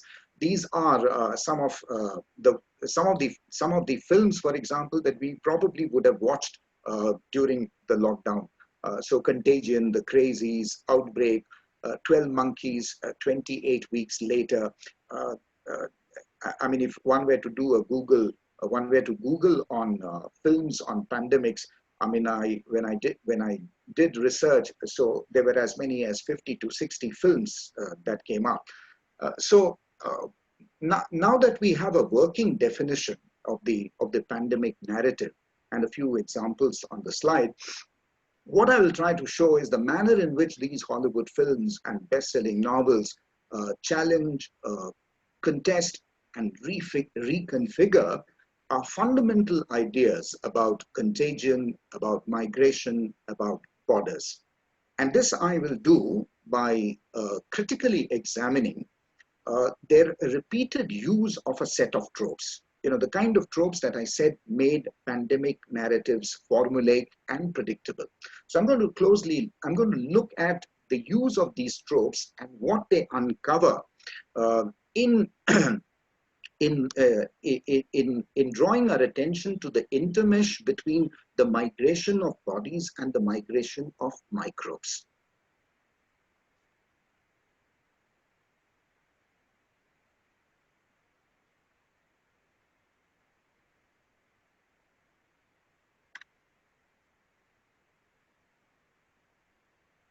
So the first trope of a pandemic narrative that I highlight is one that the pandemic narrative is most often a mythic narrative.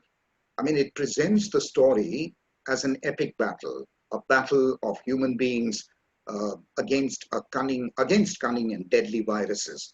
And the protagonist of these pandemic stories is often a medical professional or a research scientist, and he or she is shown to use intelligence, pluck, resourcefulness, and of course expertise to detect, expose, and outwit a sly pathogen with a self-mutating ability. Let me give you an example from the film Contagion, which perhaps is the most watched lockdown film. The film came out in 2011, and it's a techno thriller, call it a medical thriller. The film, like other pandemic narratives, follows the havoc wreaked globally by a deadly virus dubbed MEV1, and the audience is taken on a nail-biting journey from the initial outbreak through the various and at times futile attempts to contain it, to a final breakdown of a society plagued by a culture rife with fear and suspicion.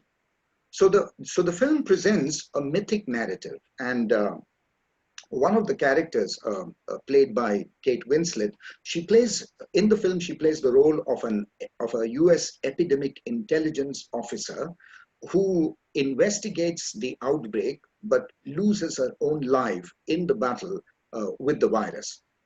So the film celebrates her as well as a few other major characters as heroic warriors, like the COVID warriors of today, and who are shown to fight to contain the contagion and save humanity. Now, one of the ironies in the film, perhaps unintentional, is to show how the unchecked border crossing of an epidemiologist traveling, and Kate Winslet is shown to travel between Washington and Minneapolis and Hong Kong, how the unchecked border crossing of an epidemiologist accelerates the transmission of the disease and becomes a threat to global health. So the film's visual sort of conflates the spread of contagion with the unchecked movement of people, that technologies of travel, that technologies of communication, the key drivers by which we define the very process of globalization have facilitated. In a sense, therefore, the narrative of pandemic in the film Contagion throws up what looks to me the internal contradictions of globalization and exposes some of its paradoxes. What is interesting about a pandemic film is that it projects the action using the common trope of an epic battle. So, we have heroic traveling humans who are pitted against maleficent migrating microbes. And the microbe is, of course, invisible, but it is attributed a diabolical intent, a mutating power, and therefore it is anthropomorphized. So there is this character from the film Outbreak who says that, a doctor who says that if you want to shake hands with one of these viruses, you had better wear a spacesuit. And that exactly is, films like Contagion, films like Outbreak, or for that matter, doctors and health professionals, the PPE that they wear is the one that is reflected or echoed in this comment. In the film Contagion, again, there is a medical scientist who, talking to another character, says, and he refers to the virus, and he says, the virus is figuring us out faster than we are figuring it out. So, there is this constant, the very vocabulary, the vocabulary that is used by the narrative sort of speaks of the microbe or the virus in human terms. And this mythical element, therefore, becomes dramatized as an epic battle between humanity, its forces of science, technology, and medicine, and nature, which is anthropomorphized in the form of a microbe. But the crux of the matter is this. The humanity and its survival that the protagonist fights for is not an all-encompassing, inclusive humanity. It is a humanity of the West. And as I will show, this is one of the many ways in which many pandemic narratives are infected. They are contaminated with a sort of racial bias and prejudice.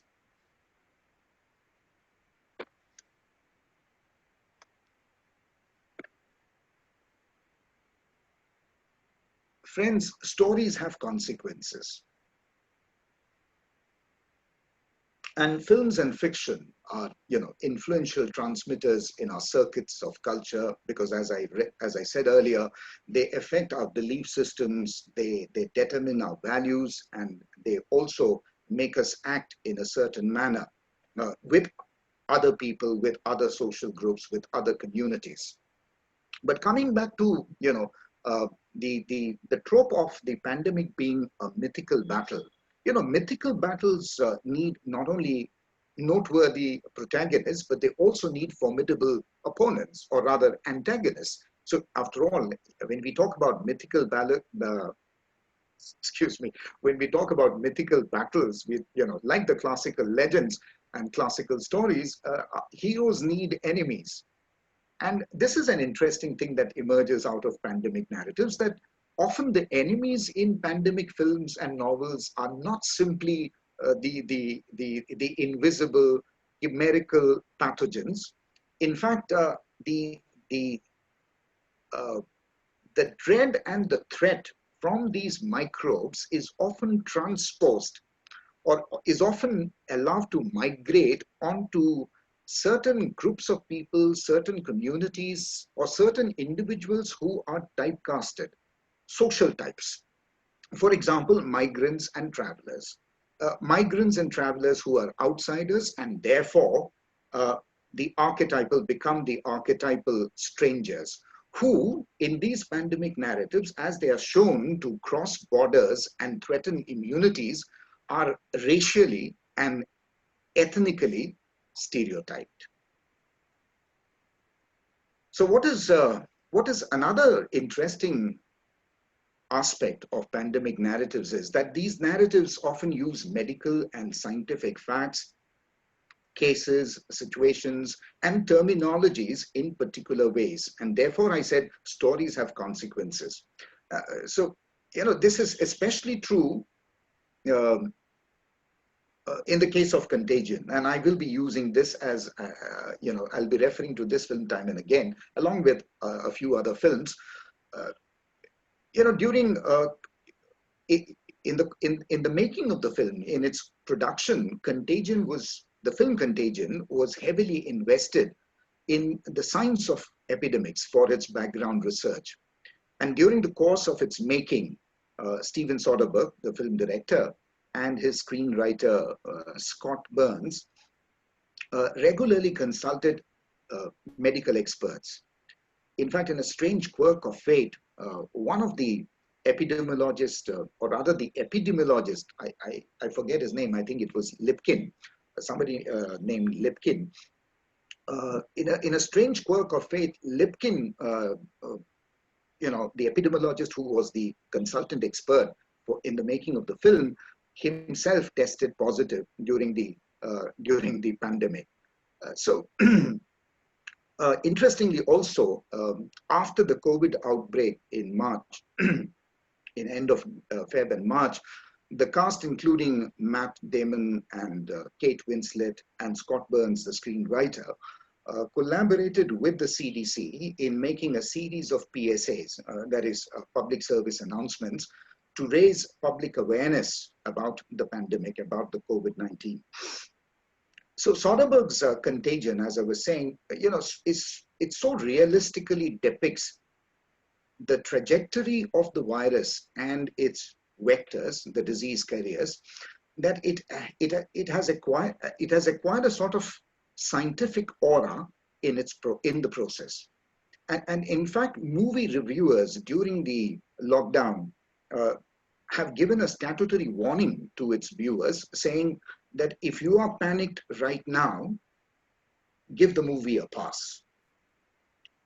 After all, you know, the film shows 26 million people killed by the fictional MEV1 virus. So this is the impact, or rather, this is the way in which films such as Contagion disseminate and infuse an environment which is absolutely gripped by peril and panic. And so fear is the major driver of the story. And you know, all through the film, in fact, if you look at these IMDb posters on the net, you know, don't talk to anyone, don't talk to anyone, don't touch anyone, becomes a phrase that is repeated like a tagline of the movie. So and the cinematography of Contagion illustrates my point, the point that I'm trying to make, that pandemic films, you know, do amplify, they do intensify and circulate an environment of peril, an environment that is stricken by fear. The cinematographic technique illustrates my point, yeah? and the camera's slow panning and close-ups, as you can see, if you just take a look at the slide and the close-ups of some of the characters in the film. So the close-ups hold our gaze on things that fill us with a sense of dread and foreboding. So in the film Contagion, scene after scene, the camera focuses on doorknobs and credit cards and empty glasses, napkins and handshakes, all of them indexical images of the contagion. There is a scene in the film where Kate Winslet, as I said, the epidemiologist, intelligence officer, you know, she explains to the civic authorities why they must take emergency steps in order to check the contagion from spreading in New York. And so there is a scene where she's actually informing the civic authorities who still are not alarmed by the prospect of the disease being spreading into an outbreak, into a full-blown outbreak. So she talks about fomites. She lets them know exactly what fomites are. And fomites, as we now know, is an epidemiological term for how microbes migrate and spread contagion. And so the film also tracks the happenings of a single day of an index case. You know, the first case in the film, or rather the first case that the film shows, is that of Beth Emhoff, of a character named Beth Emhoff, which played by Gwyneth Paltrow, and she is shown as she is an American corporate executive. You know, what is interesting about while watching the film, and of course now talking about the film, is that we realize that, you know, when a traumatic event such as a worldwide contagion, you know, has disastrous consequences, global consequences, not only does the traumatic event alter the reality of the times, but it also makes demands on language, because language has to be stretched to accommodate a new reality. Neologisms have to be coined to reflect a new condition. So for instance, you know, the COVID pandemic has created a new social lexicon. And words like super spreaders, patient zero, community spreads, comorbidity, flattening of the curve, all of these which belong, words and phrases that belong to the specialized discipline of medicines, of medicine, of health sciences and medicine, has now entered into common parlance. So, you know, so when we talk about an index case, now we know what the film is showing. So the film shows Beth Emhoff, the character, who's an American corporate executive, and she travels from Macau to Minneapolis, wherein she visits a casino where she blows on a dice, has a drink at a bar, pays for the drink with a credit card, and touches a bowl of nuts. And these objects we understand are fomites infecting her with the virus. So the scenes depicting the path of human vectors of the virus are shot through with such scientific realism, with such factual authenticity, that they put viewers on the edge. And the ominous, the effect on the audiences or the viewers is amplified further by an ominous soundtrack, which also contributes to an impending sense of doom. So the camera lingers, with shots of airports, buses, shopping malls, hospitals, all pathways used by the microbe to migrate. So the cinematography, what makes Contagion such a, such a almost an alarming film to watch, is that the cinematography graphically manipulates the audience gaze, making the film's tagline, and the tagline is, nothing spreads like fear, hit us. This tagline, the film makes this tagline hit us both visually as well as viscerally. Well, Contagion also spikes audience fear by showing scenes of looting of supermarkets and arson on the streets, something that we read about in the very beginning of March, of toilet papers, people fighting each other over over stocking essential commodities, including toilet paper. So the point that I'm trying to make here is that films, as both entertainment and information, play on public emotions and thoughts. They are one of the most powerful agencies of controlling and directing mass behavior. And therefore, there is a need for us to consume both the medium and the message with a critical, discerning eye, and to be aware of the ideological agenda of popular culture. Because after all, as Zizek says in his latest book on the pandemic, titled The Pandemic, he says, growth for the sake of growth is also the ideology of cancer cells. Growth for the sake of growth is also the ideology of cancer cells. And this is precisely my point. Contagion, films like Contagion maneuver audience reception or audience response in two ways. First, in the process of visually showing situations that are threatening, the film also typecasts certain characters as threatening. Second, the film with its scientific or hyper-scientific realism leads us to believe that despite the film being a cinematic representation, an imaginative narrative, a commingling of fact with fiction, it is a narration of facts. And by doing so, the film problematizes the issue of truth claims in the public sphere. In the wake of the COVID crisis and the massive viewership of Contagion during the lockdown, there have been many write-ups on the film Contagion disclaiming its so-called factuality.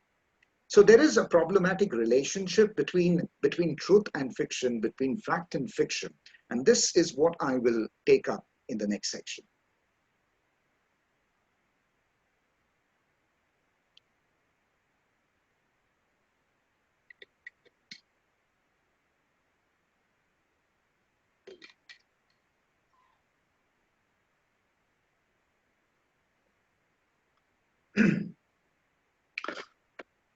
Friends, the history of human migration is coterminous with the history of microbial migration. And the story of humanity and the story of infectious diseases, I find it interesting. They have one common thread. Both involve actors who are mobile and actors who are born across borders in bodies. So pandemic narratives depict what are in actuality several pathways of migration of microbes. One migration is of human to human transmission of diseases, like for example, typhoid, yellow fever, tuberculosis. The second migration is from animal to human, as we witnessed, as we know, when, during the outbreak of SARS, MERS, Ebola. But sometimes the virus also takes an intermediary host, moving from one animal to another before reaching humans, as is supposed to be the case with the COVID-19 virus. Let me give you an interesting case of the first type of microbial migration, human to human, and its versions in its adaptations in popular culture. The case that I'm referring here on the slide is a very famous case in medical history called the Typhoid Mary, the case of Typhoid Mary. Typhoid Mary's actual name was Mary Malone, and she was an Irish immigrant who moved to the United States in the 1880s and then worked as a cook for many wealthy families in New York City. She was detected to be a healthy, or what we call an asymptomatic typhoid carrier.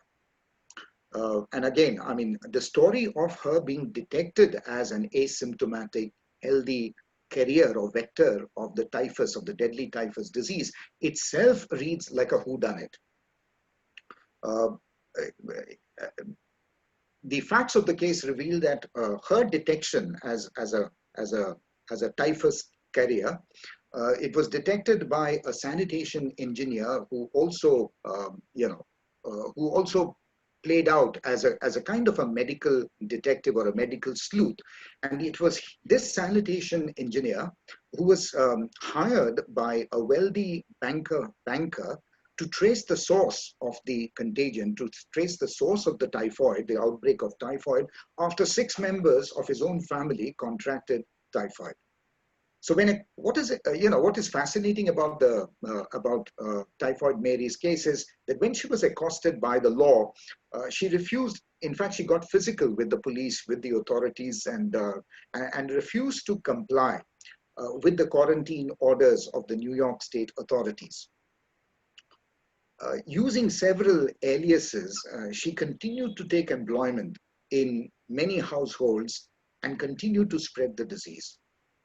When finally she was again found out by the health department, because as I said, she was, she continued getting employed, getting jobs as a cook by using aliases. So finally, when she was found out again by the health department, she was forced to go into self-isolation in a cottage on the North River Island, where she had to stay alone for 23 years until her death.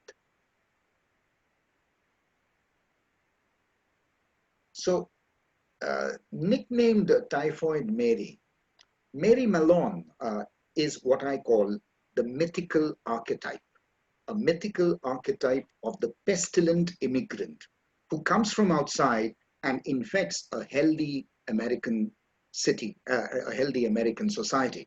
So her unusual story, has inspired several novels and several movies.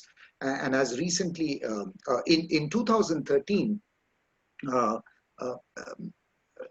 Mary Beth Keeney came out with a novel titled Fever, which was later on adapted and produced in 2017 as a film by the same name, Fever.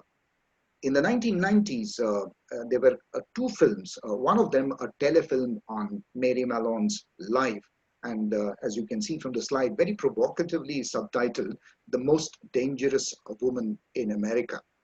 So the thing about the film is that the narrative seems to portray her as a victim. Both the film and the fiction, Mary Beth Keeney's novel. Whereas documented records of her case suggest that she went about willfully doing exactly what doctors told her not to do, to cook in other people's houses. So, her act of criminal negligence caused the death of several people of the typhoid virus. So here is an interesting example of a pandemic film whose take on a migrant transmitting a deadly microbe in a healthy society complicates the real facts of the case. In fact, the film compels audiences to react in extreme ways. Some would see the migrant as an unfortunate victim, while others might see the migrant as a sociopathic super spreader.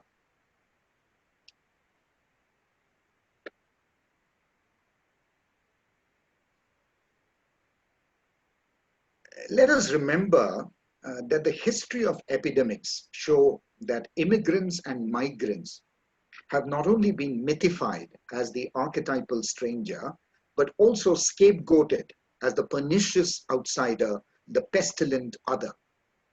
The medical historian Alan Crott, and this is a very interesting book called The Silent Travelers, Germs, Genes, and the Immigrant Menace. So Crott coins the term medicalized nativism to describe how societies in Europe and America from the 16th and 17th century onwards have repeatedly stigmatized immigrant groups like the Chinese, the Italians, the Irish. Mary Malone was an Irish, Haitians, by connecting them, by associating them with communicable diseases. And so, as you can see on the slide, one of the inside illustrations from the book is actually it's a cartoon which came out in a newspaper in the 1890s, and this is from a newspaper called The Wasp, and it shows, as you can see, the looming three figures. Well, it may not be clear from the slide. The resolution seems not to be very good, but basically the three figures are the haunting and terrifying figures of malarium, leprosy, and smallpox. So what is interesting is that according to Crott, the medical nativism that he talks about is not just about attributing a disease threat to an unfortunate group. The threat of disease from a socially marginalized group actually marks their social practices as a threat, as dangerous, and thereby projecting the intrinsic cultural differences of a marginalized group also as a potential threat to the majority host community.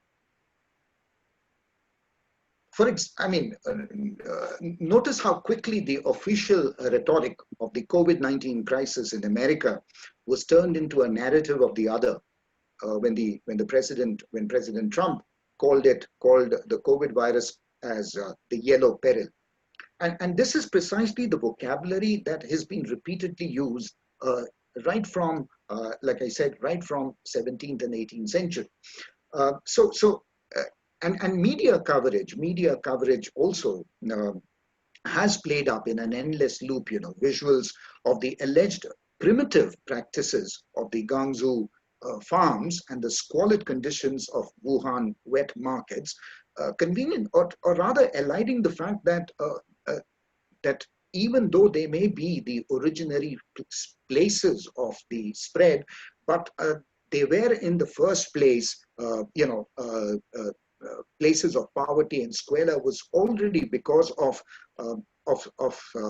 the very problems that development and globalization brings about. So returning back to pandemic narratives, the very visual grammar of the media, as I wish to point out, becomes a powerful channel for shaping and orchestrating public perception. I mean, we ourselves have witnessed something similar happening in our backyard, right after the first case, right after the COVID crisis came to India, the virus came to India, how frantically, how desperately each state was trying to find out, their own patient zero. In Wuhan, of course, now, now that we are talking about the pandemic in terms of waves, first wave and second wave, we know that it was a shrimp cellar. And now the second wave, in fact, has been traced to, in Beijing, has been traced to a delivery man. Friends, aren't we also in our own country, aren't we witnessing the same prejudices at play when migrant laborers and domestic servants are being unfortunately stereotyped as disease carriers and are now being treated as almost like untouchables. I mean, this is probably the worst case of medical nativism.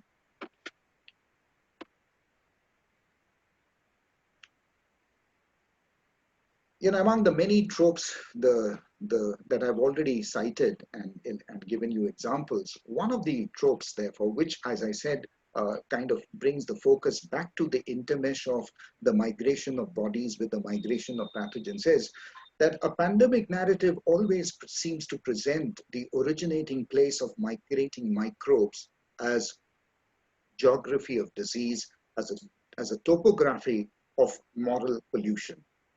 Pandemic narratives, I suggest, map the contagion terrain. They map the contagion routes and reveal a distinct bias about the origin of infectious diseases. Take the example of the popular Michael Crichton 1969 classic, Virus as a Killer Thriller, the Andromeda Strain, and many of us would have probably gone back to this book and reread it during the lockdown. The book was also adapted, was made into a top grosser film in 1971.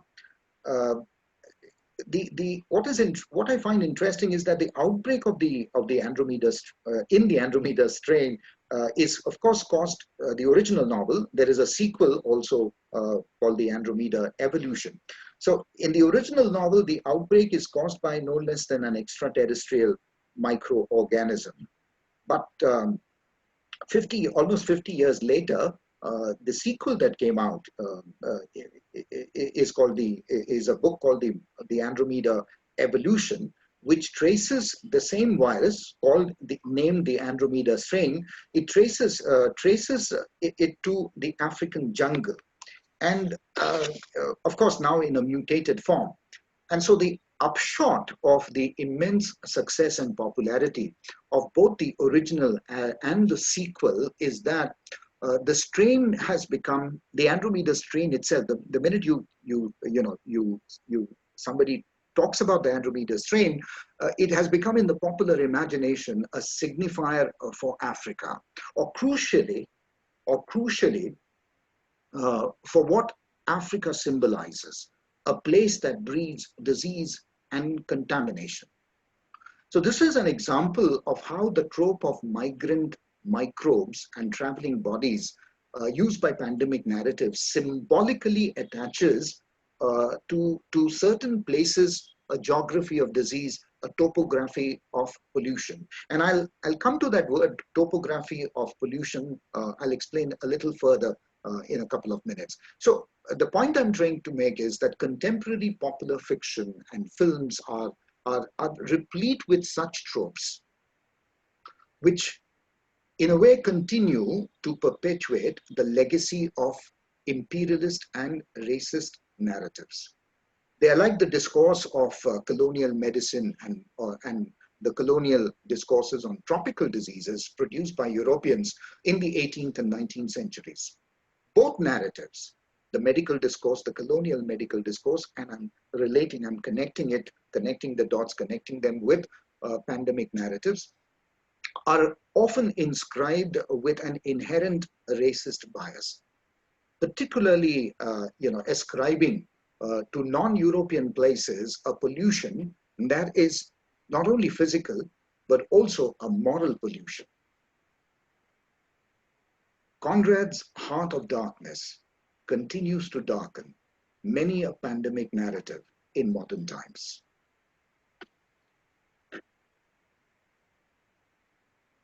I think I'll skip this. Pressed, for at my back I always hear time's winged chariot hurrying near.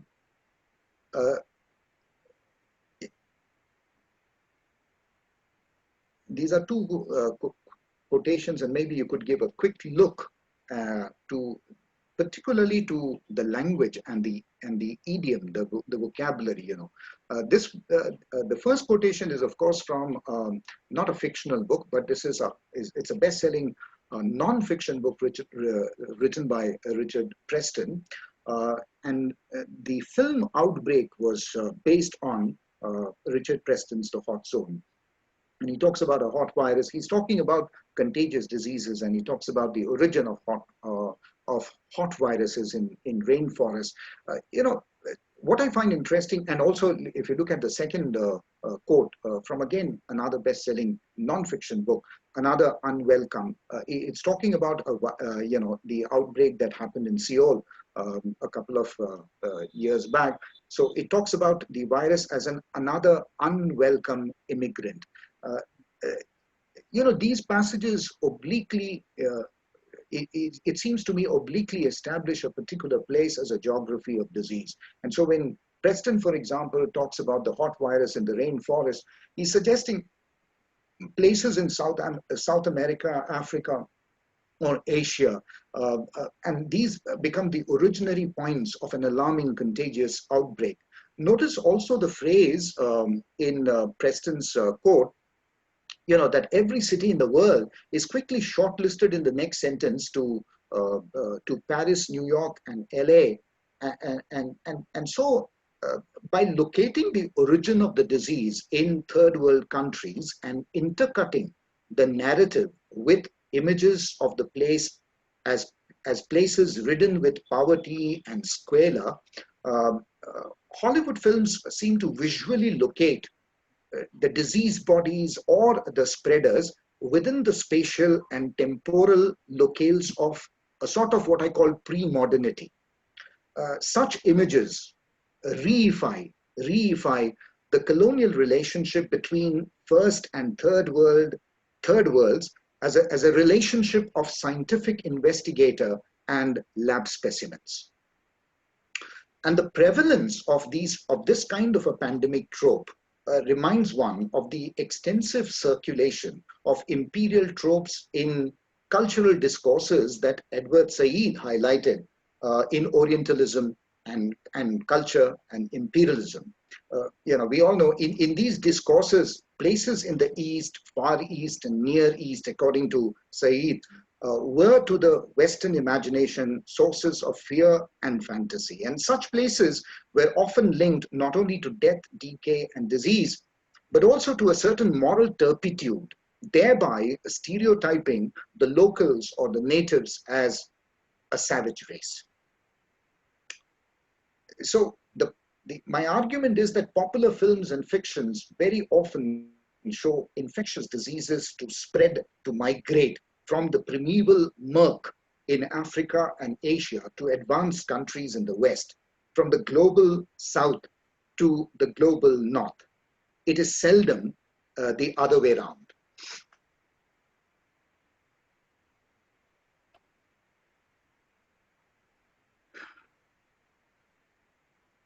A couple of more, maybe another couple of tropes that I would like to highlight, which one of the tropes, again, that I find as a distinguishing feature of pandemic narrative is border immunities and the association of border immunities with border promiscuity.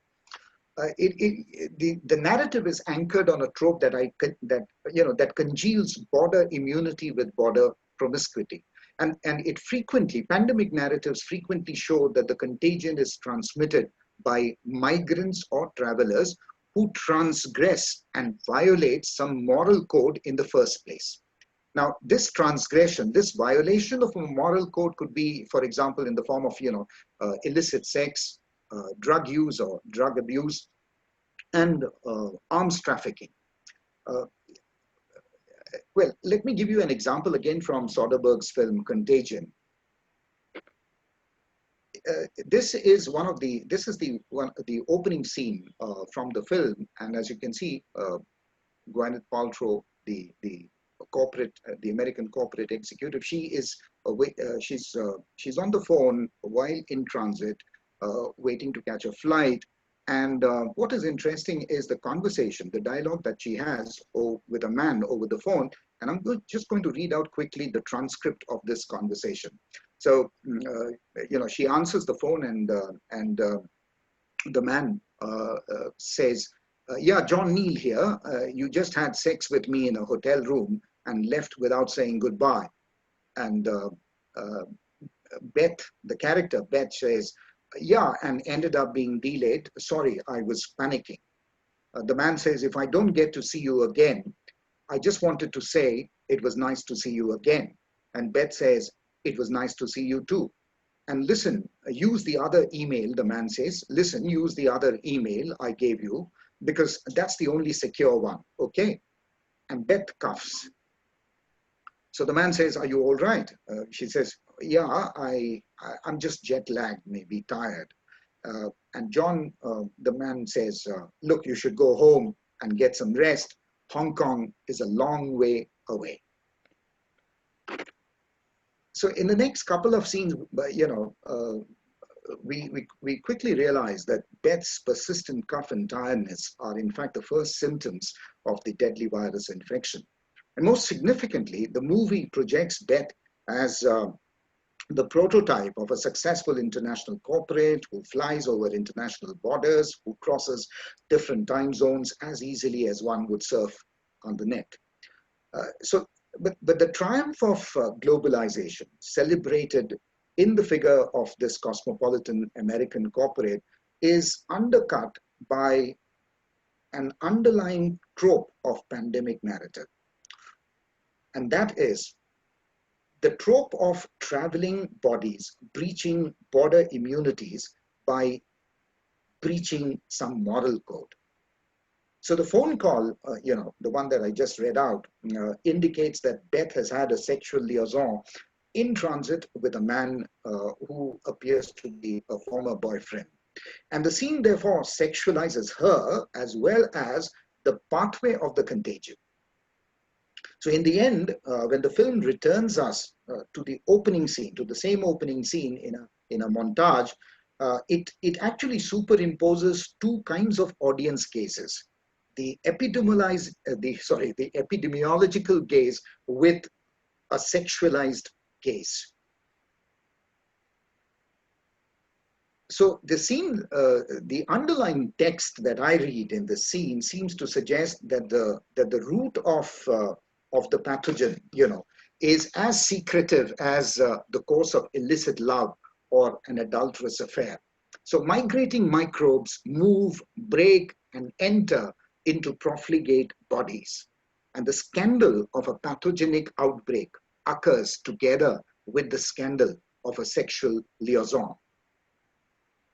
And therefore I say, the pandemic narrative seems to suggest there is a kind of a collapse or a conflation of racialized borders with sexualized borders as one of the tropes.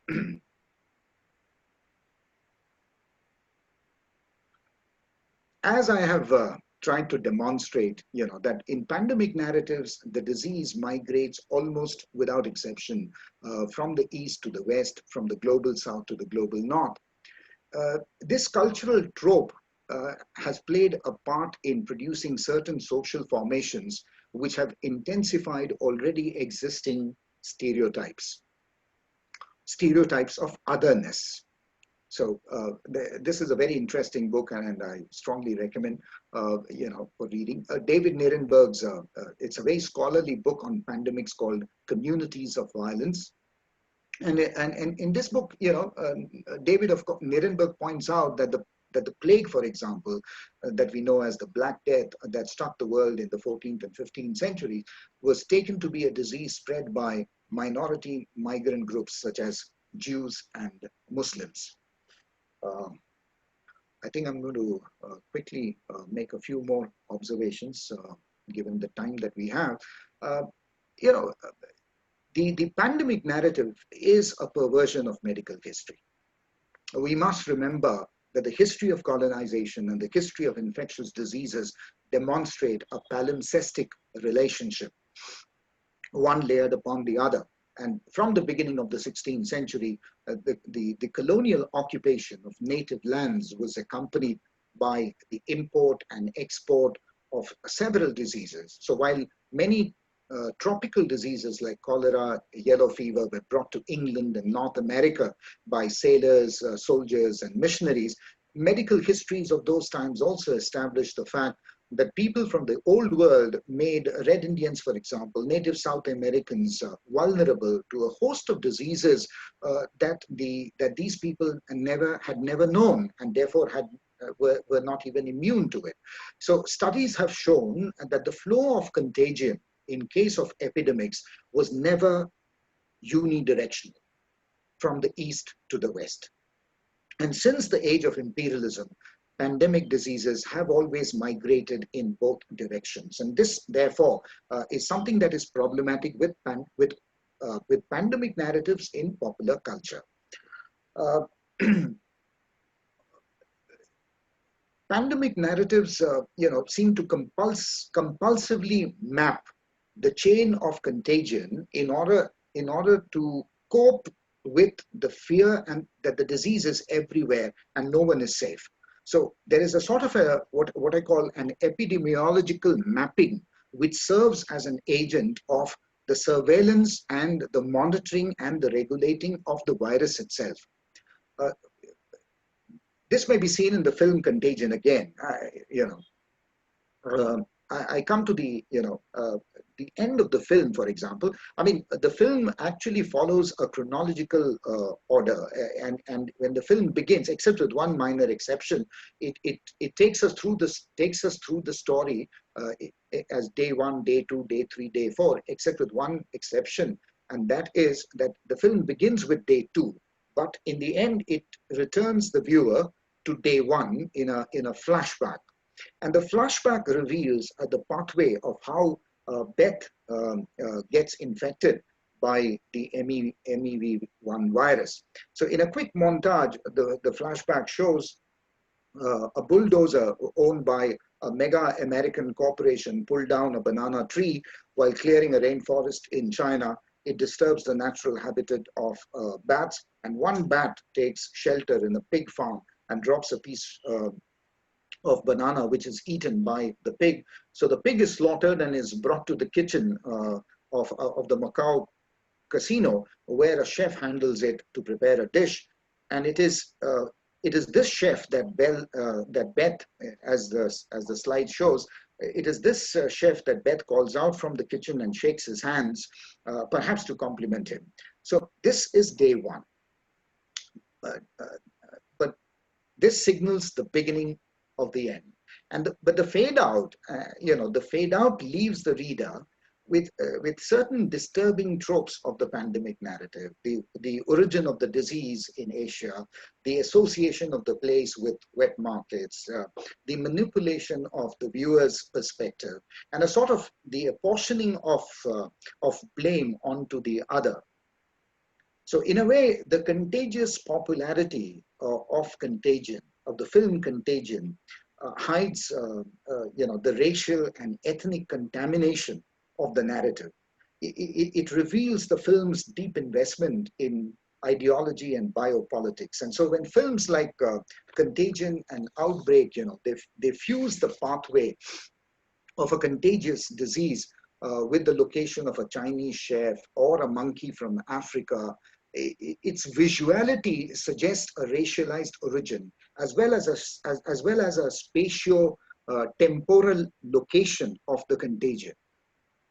Many pandemic narratives seem to be embedded in the idea of a sort of a teleological progression from a diseased pre-modern third world to a modern, sanitized and immunized first world.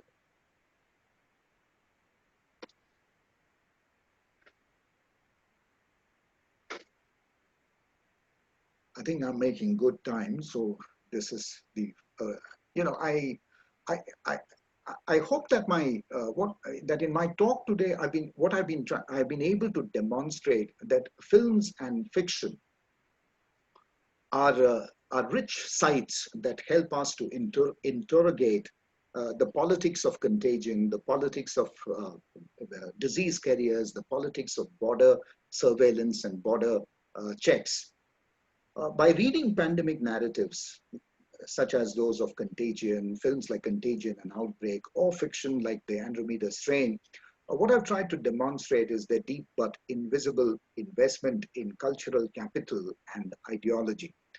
My focus has been to uncover the ways in which issues of race, neocolonialism, globalization, the problematic aspects of globalization and transnational migration are all inscribed in the pandemic narrative of Hollywood films and bestsellers. And you know, notwithstanding their implicit or explicit agenda, films and fiction on pandemics do play a crucial cultural role. They engage, they amplify, they make us rethink about the migration of microbes, the migration of borders and border immunities. The final slide, I thought, well, it's not actually the final slide, it's the penultimate. It is a slide on final comments, but it's the penultimate slide.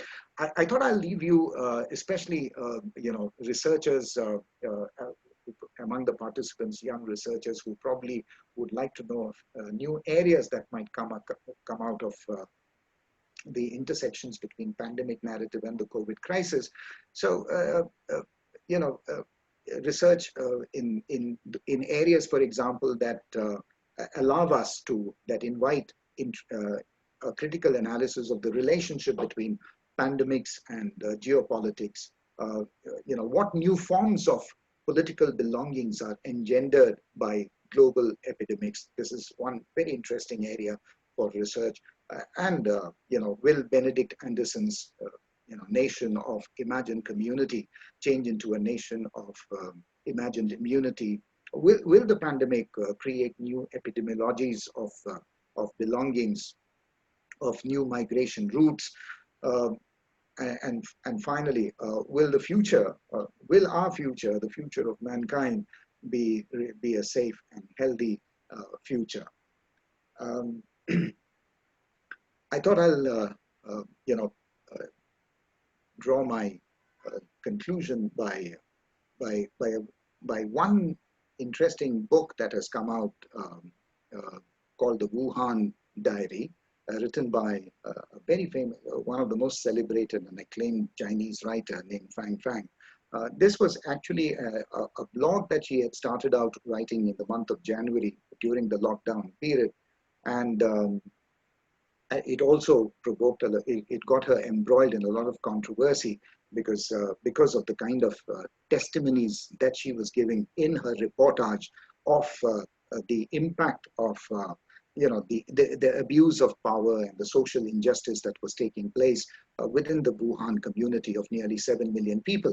But what I found interesting, what the Wuhan Diary does is, like the testimonial narratives that Dr. Slovich was talking in the previous plenary session.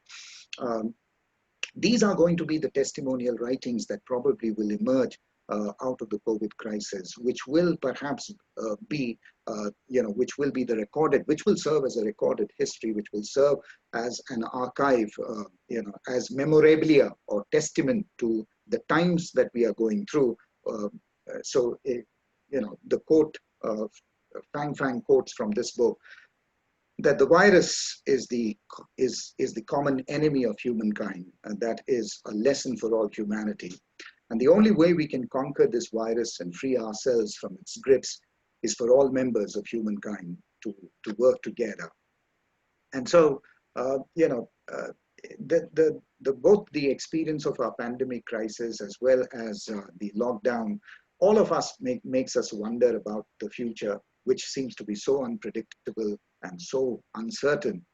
And so, you know, maybe years from now, we will be, you know, when we remember this, when we remember these times, we would be telling our children or our grandchildren, it was the best of times. It was the worst of times. It was the age of wisdom. It was the age of foolishness. It was the epoch of belief. It was the epoch of incredulity.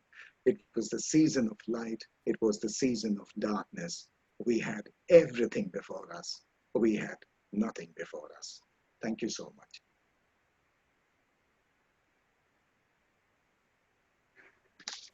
Thank you, Dr. Prabhu. I request Shyam to please take up the questions in the chat box.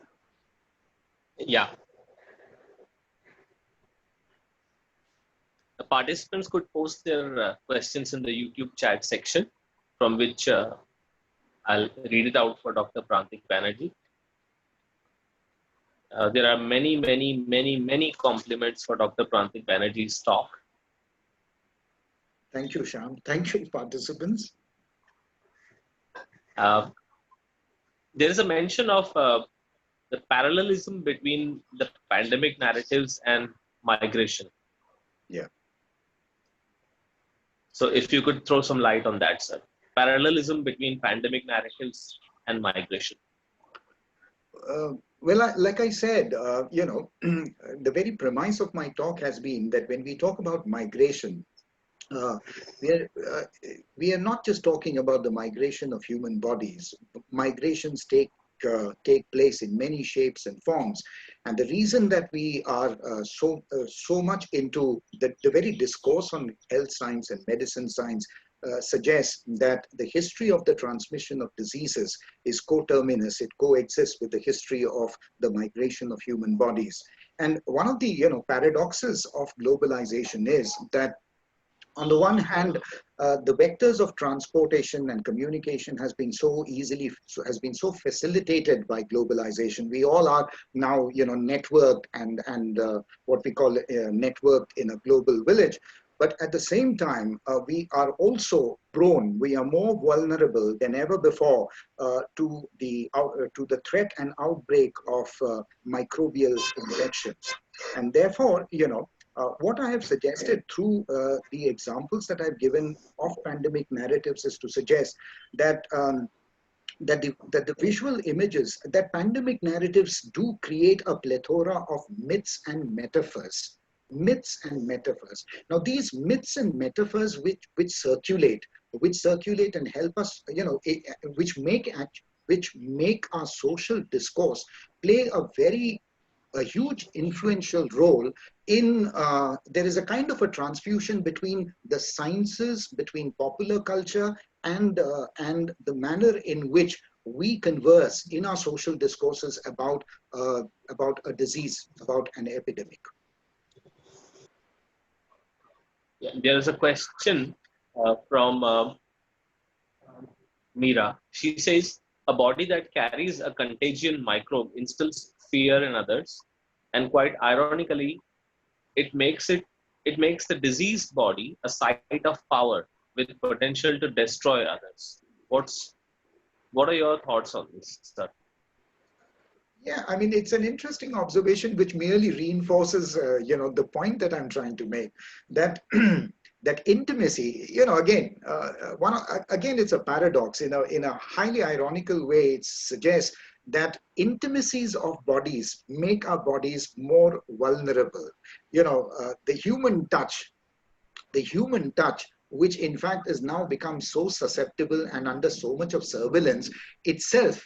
On the one hand, as human beings, we are social animals, and the one that distinguishes us is to be able to interconnect, to be able to communicate with each other, to be able, bodies touch, need to be intimate. But at the same time, the argument that I was trying to make through pandemic narratives is a certain, is a certain ideology which suggests that not all bodies matter in the same way. Some bodies are expendable and other bodies are not.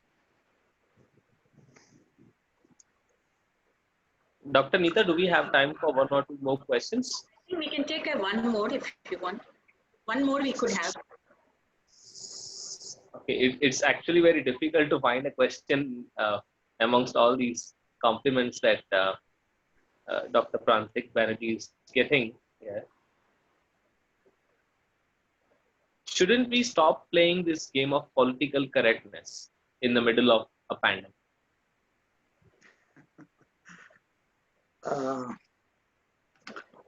The word political correctness, after all, we all are living in a post-truth age.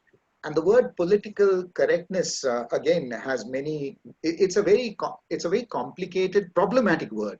What is correct and what is incorrect. And I therefore, I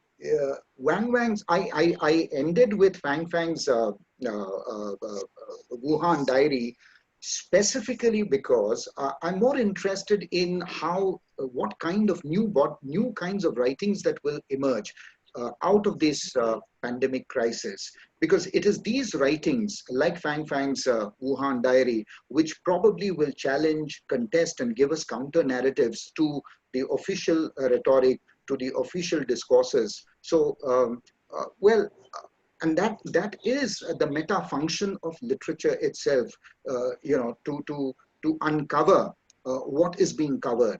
So political correctness will, the purpose of literature is to dismantle or to destabilize what we mean by political correctness. And there will be, we all can anticipate that there will be many such writings which will uncover for us the many stories and the many tragic stories of inhumanity, and maybe therefore, such kind of writings. I've always believed that great crisis produces great literature, and therefore we will find that it is these writings that will emerge as a counter narrative to the political correctness, to the rhetoric of political correctness. I have a little something to add, and if Dr. Prantik could address that. Please go ahead. For the prophylactic effect that I have been looking for during this pandemic, I have turned to some texts for a healing effect. They are The Children of Men, the film.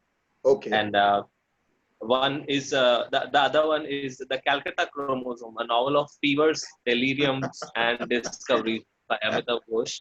And also The Plague by Albert Camus, and a fantastic epic by John Steinbeck, The Grapes of Wrath. So these texts have had a healing effect on me to a huge extent. If you could, in very short, talk about the healing effect of these kind of literatures. Well, plague, what we call plague literature or pandemic literature, there are, the one book that I went to immediately during lockdown is to bring out my old copy of Viktor Frankl's In Search of Meaning. Viktor Frankl, of course, Holocaust survivor, right? And although his book is not about a pandemic crisis, it is about, as a survivor of the Nazi Holocaust.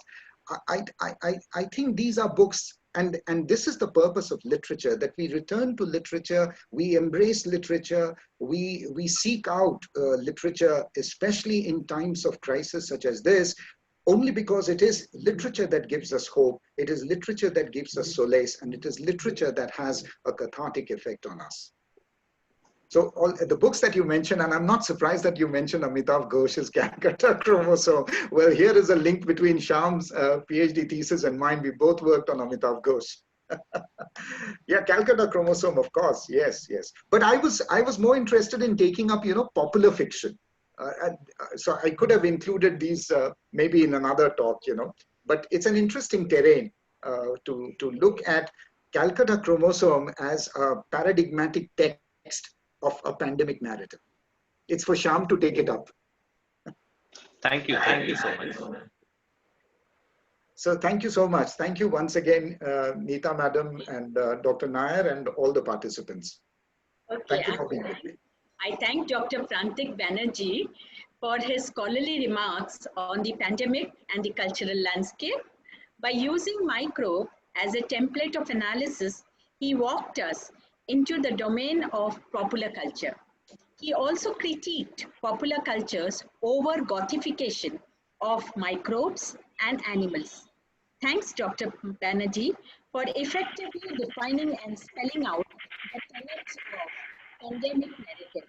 I'm sure all our delegates would join with me in saying that your discourse has been an important cultural and academic moment in identifying and launching the pandemic turn in humanities. Thank you. Thank you. Thank you, Neeta ma'am. Thank you. Thank you.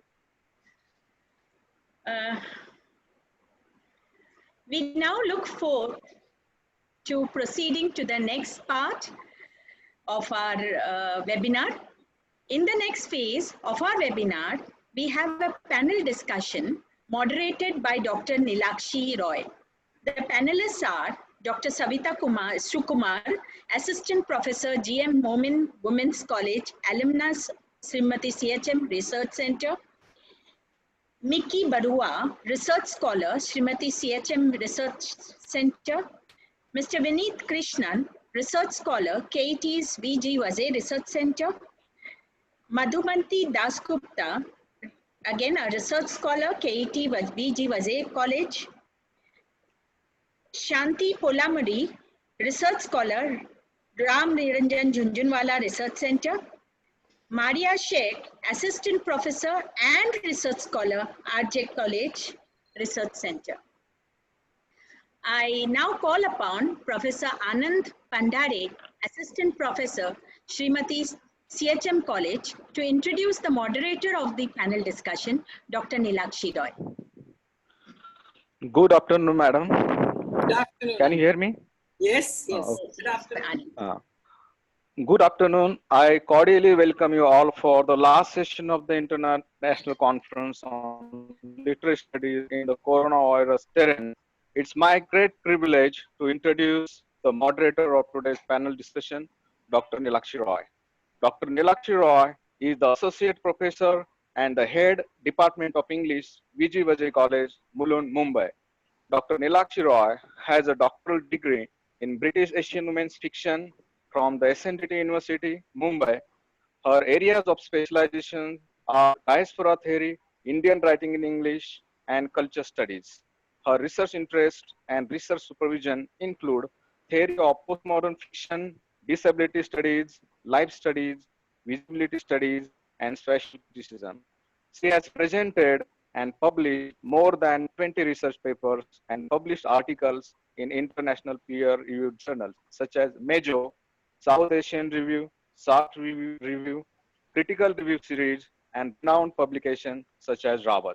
Her presentation at Oxford Multidisciplinary Conference on Fashion was followed by publication in a journal on fashion and has multiple citations.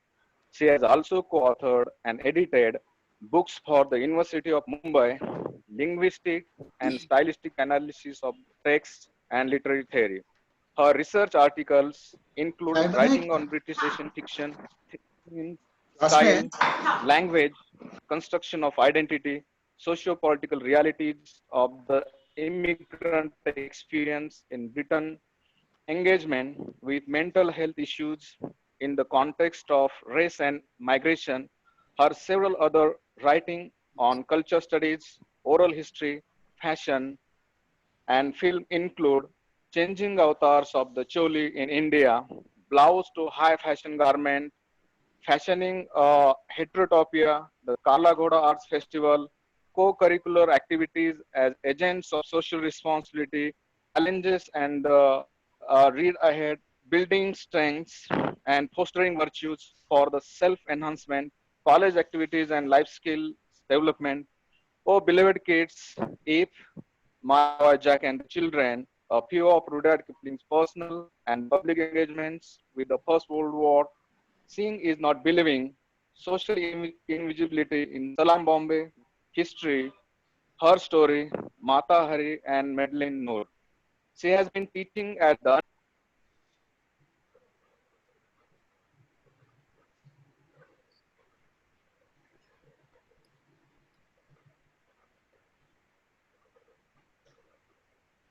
Are you there, Anand? Anand, you might reduce the introduction because let us not take time away from the scholars themselves. So I'm happy with this introduction. Vinita, with your permission, might I begin? Okay, now I request the moderator and the members of today's panel discussion to take the charge of the session and start the proceeding. Thank you, madam. Thank you so much, Anand, for that very generous and detailed introduction, for which I do not believe there was so much need. However, today we meet a bright young panel of research scholars responding to the major themes of the conference. I hope I am clear and audible to everyone. Yes, madam. All right. Very responsibly, very sensibly, and with a sound intellectual discipline and rigor, these 6 scholars have brought to this space a wide range of scholarly responses. It is difficult to be fulsome in praise of students who, with you are with in a panel, but what must be said at the outset or never at all. Let me request the videos and audios of these members to be unmuted, and so that they can present alongside my screen share. I will be sharing their screens. Let me first introduce these scholars to you. Please say hello, Madhumanti Dasgupta. Madhumanti Dasgupta, please say hello. Let her video and audio be unmuted. Huh? Madhumanti, can you hear us? PP, kindly unmute the participants. Madhumanti Dasgupta first. Yes, ma'am. Yes, that's it. So can you see her and hear her? That's what I want. Maria Sheikh from RJ Center. Maria, please say hello. Yes, ma'am. Miki Barua from CHM Center, a student of Dr. Pratima Das. Please hello, introduce everyone. yourself. A very good afternoon to all. Right. Vineet Radhakrishnan, Dr. Vineet Radhakrishnan, freshly baked from the ovens of Vazay College, a student of Dr. Sushmita De, former head of department and a friend always, who might be with us here now, I'm not sure. Vineet, hello, say ma'am. hello. Hello, ma'am. Hello. Yes, hi. And Dr. Savita Sukumar from the CHM Hello. Center. Yeah. Hello and good Dr. afternoon. Deepa Mishra, yes, hello. And Shanti Pulamuri from the CHM Center, who is supervised by Dr. Neeta Chakrabarti. Good afternoon. I'm from the RJ Center, ma'am. You're from the RJ Center, sorry, yes. Yeah. So Very good today afternoon. we present their short but very well-researched papers in the form of a dense presentation in the order in which I just introduced them. And then they will respond to each other to the central ideas that they have proposed to see how their work actually is a part of a dialogue. And then the panel will also take questions if you have any. Please ask questions to the entire panel. If you wish to ask specific panelists, let that be known by your initial address. So we will begin the panel right now in a kind of alphabetical order with one exception, which you will see later. So Madhumanti Dasgupta will begin this panel with her brief talk on reimagining the man-nature bond, reading bioregional consciousness in Pablo Neruda's Elemental. Are you comfortable, Madhumanti? Yes, ma'am. Sound right? Okay, start. A warm afternoon to the dignitaries present on the second day of the International Web Conference on Literary Studies in the Coronavirus Terrain, Reading Peril, Environment and Normalcy. Thank you, Nilakshi ma'am, for the very generous introduction. I'm Madhumanti Dasgupta, Assistant Professor at R.K. Talreja College, Ulhasnagar. I'm also pursuing my PhD from V.G. Vazay College under the research supervision of Dr. Dinesh Kumar Nair. I'm extremely honored to be a part of this panel discussion at such an esteemed platform. The broad area of my research is bioregionalism in the love poems of Pablo Neruda. My paper explores similar themes in the odes by the same poet and forays into the relevance of reading the odes in the backdrop of disrupted nature and the resultant pandemic. The title of my presentation is Reimagining the Man-Nature Bond, Reading Bioregional Consciousness in Pablo Neruda's Elemental Odes. These are some recent headlines from The Guardian which indicate environmental degradation and estrangement of man and nature as the underlying causes of the pandemic. There are narratives which point at theories of biowarfare seemingly undertaken by global superpowers in their urge to terrorize the rest of the world through military, cultural, and economic hegemony. Today, as the human race masks itself against the microbial entity of COVID-19, a toxic component in nature, which may or may not be man-made, it is also going through an ideological lockdown, attempting to reorient its ideas of the social, economic, and ecological nexus. This is the time to grow out of our anthropocentric facades and embrace greener and sustainable ways of inhabiting the earth in the post-COVID world. A very valid question that arises at this juncture is what could be the first step in building such a consciousness? I propose bioregionalism with its various paradigms such as re-inhabiting, rereading, reimagining, and renewal as a holistic process that could be followed in order to rebuild the man-nature relationship that has been severed long ago. Re-inhabiting is about learning to live in a place that has been disrupted through past exploitation. Rereading is about revisiting bioregion through stories of sensual experience of that place. And attentiveness to detail would entail an intimacy with the immediate environment. Reconnecting to place, a re-seeing of places and experience is what reimagining is all about, which also builds up a self-place relationship and a self-based identity. Renewal finally is about learning and researching the presence of such a place in literature and other allied studies. These bioregional principles may be identified in the Odes of Pablo Neruda, where he celebrates mundane things in nature like an onion, an artichoke, a lemon, or even the sunlight falling on the sea by defamiliarizing them. Neruda's mode of operation is a reimagining of familiar spaces. The lockdown is an incubation period preparing the human race for graver environmental challenges, and reading verses of Neruda in this period of stasis, which actually arm us for positive mobility in the path of sustainability. His odes open up uncharted spaces shared between man and his environment, and once man is made aware of the sensory richness of his environment, he begins to dwell, re-inhabit, and reconnect with his bioregion. Coming to the odes under scrutiny, the two odes to lemon and to light in the sea. It is indeed remarkable how in Neruda's odes, a commonplace object such as a lemon assumes sacredness in vehicles of comparison such as cathedral and altar. Knives sliced a small cathedral, drops oozed topaz, altars cool architecture.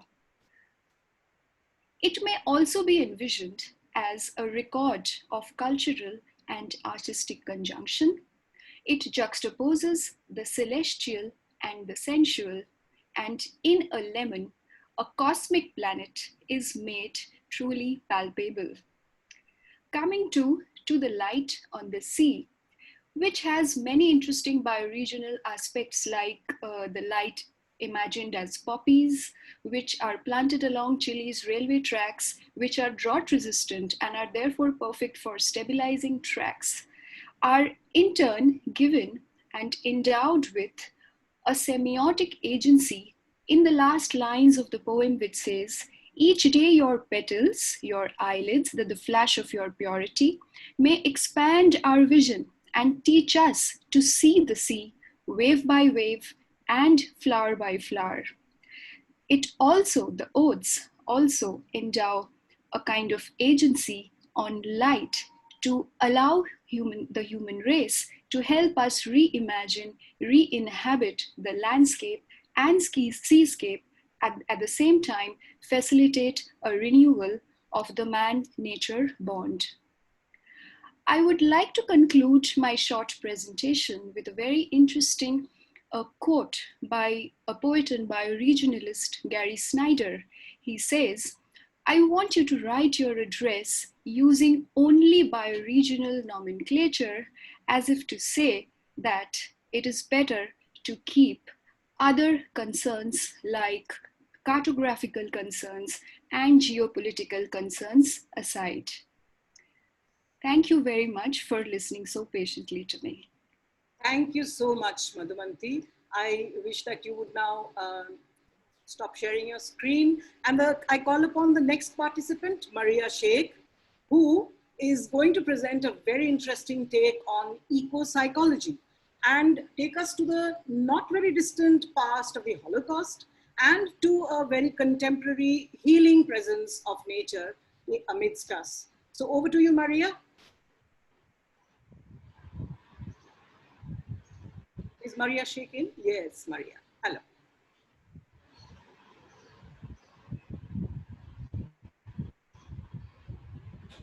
Maria, are you ready? Can anyone get in touch with Maria?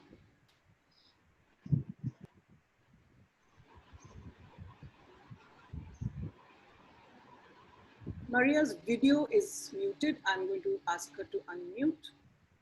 Yes, asked her to unmute herself. She's unmuted, ma'am. Only she's already unmuted. She's unmuted? Oh, I can see it as not muted. She says she will start video later. Okay. I'm asking.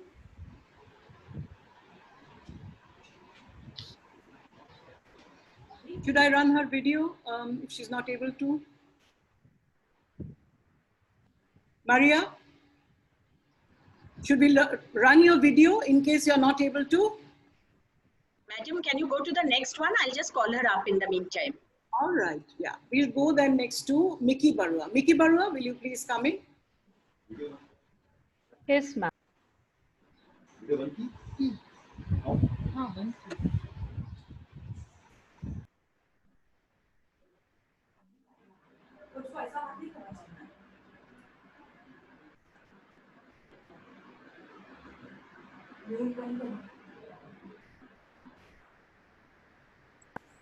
Mickey has done something very interesting for us. She has done a review of a blog, actually a few blogs, which have been written recently, obviously, on the consequences of COVID-19 on the environment. And I thought it was a very, very important contemporary reference, which all of our speakers in the plenary sessions have been alerting us to, you know, how to remain contemporary, how to engage with the lived reality around us through our theoretical interventions and our understanding of literary and non-literary discourse. So over to you, Mickey. Yes, ma'am. I'll share the screen first. Yes, please, start. I think, yes.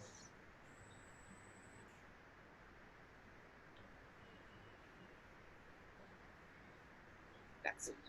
Start from the beginning, please, if that's all right, because it just helps us to have a better view of your slides.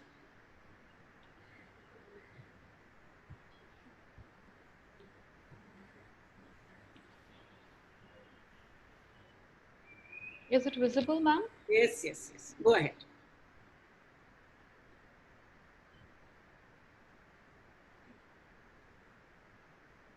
A very good morning to all. I, Mickey Barua, working as an assistant professor in the Department of Humanities at Vidyalankar Institute of Technology, first of all, would like to thank the organizers of the two-day international web conference for giving me an opportunity to deliberate on this very pertinent topic.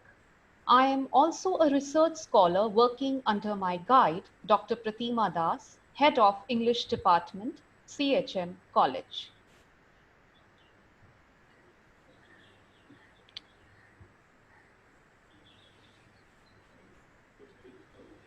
My topic is blog review, that is the understanding of blog in the context of the pandemic. Planet Earth as a natural habitat of the mystifying variety of flora and fauna has always been an important subject for poets and prose writers. Nature generally functions as background or a theme of place and time on which the artifacts of culture, products of society like poems get evolved. Hence, in light of this, it would not be incorrect to draw and even conclude that the survival of different forms of art are directly linked to the sustenance of nature in our surrounding environment. But the question now is, are we doing enough in this direction to ensure the longevity of the nature surrounding us today? With this thought, I would like to proceed with my presentation in a somewhat analytical manner.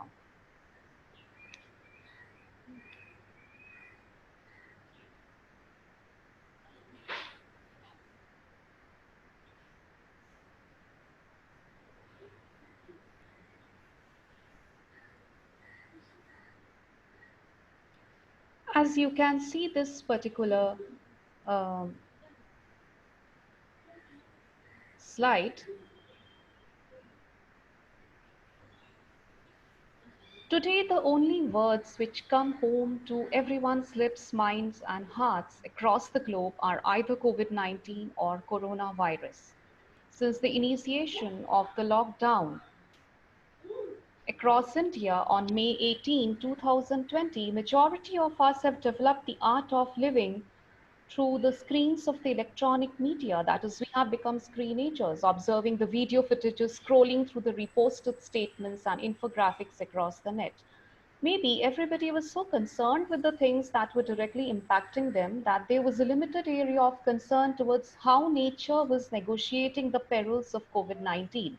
However, if you look at these snaps, we have a mixed feeling. Is the outcome of this pandemic a blessing in disguise for nature?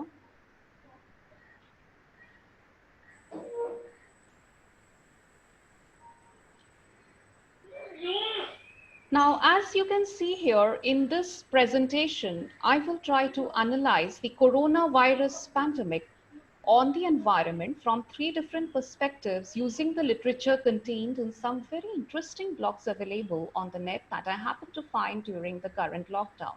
The first blog I selected to present my point is on a very humorous note with a joke going around on social media that has the climate crisis talking to the COVID-19 pandemic. Climate says, "Hey, congratulations on all your success. Can I get the name of your publicist?" Now, this wry humor plays up one of the very troubling ironies of celebrating the 50th anniversary of Earth Day amidst the global pandemic. Because Earth Day is an event which is designed to call attention the global environmentalist, but ironically, it has been upstitched by a crisis like COVID-19, and it has created a massive behavioral change. So for many environmentalists like me, the contrast between our relatively rapid and comprehensive response to COVID-19 and the lackluster and very dull societal response to the climate crisis is disheartening.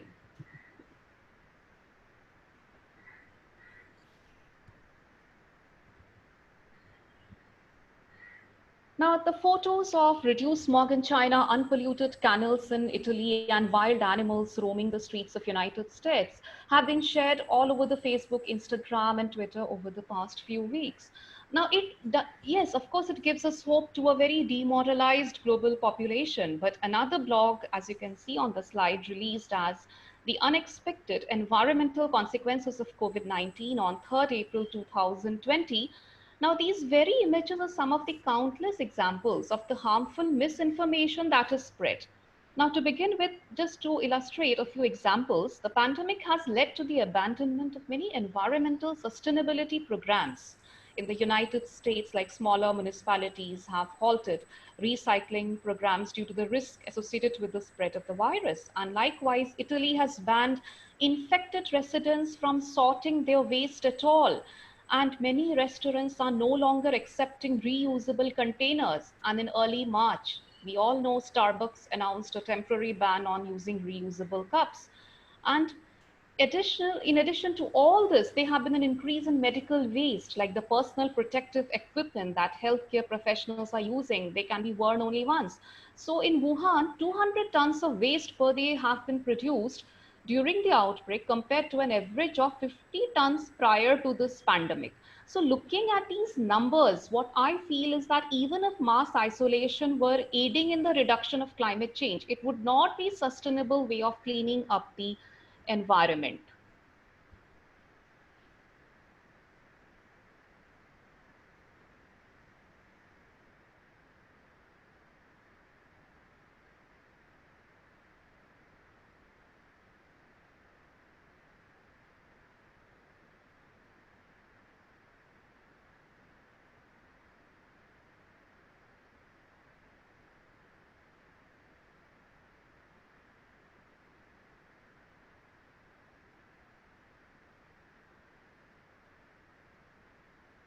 Wants to tell, in fact, to all of us is that have we accepted the problem like we have accepted COVID-19 as a problem?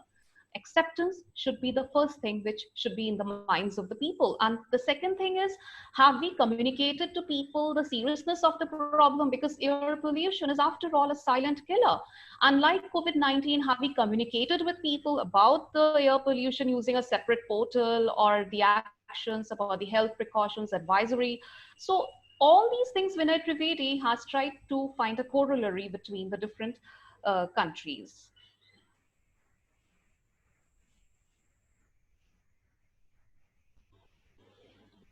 I would finally like to conclude with another blog titled, How is COVID-19 Impacting the Environment Around Us? Published by Karthikeya Saigal on April 6, 2020, which says the takeaway from this COVID-19 is that the nations will come to grips with the coronavirus, but it is important for us that we implement the environmental, transport, and industry regulations on priority, because the international community, as it is fighting to regain a new normal, ought to take into consideration the enlightening results of the pandemic, because the environment for once bounced back faster than we thought it could, and it would be downright irresponsible to let our knowledge today take a back seat once the social distancing and nationwide lockdowns are no longer required. So this is something very, very important, that our knowledge about coronavirus should not take a back seat.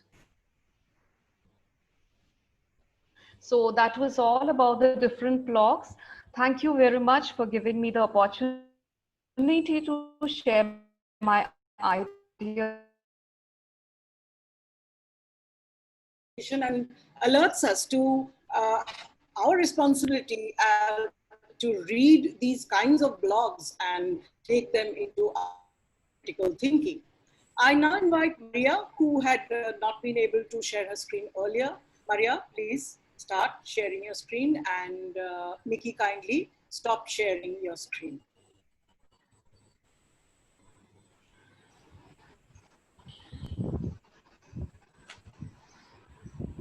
Yes. Is it okay, ma'am? Yes, Nikki, it is okay. Maria still has to show her screen. If she's not able to, then I will show from my screen share. Maria, are we going to have your screen? Please unmute yourself. I've been asking you to unmute yourself. Unmute.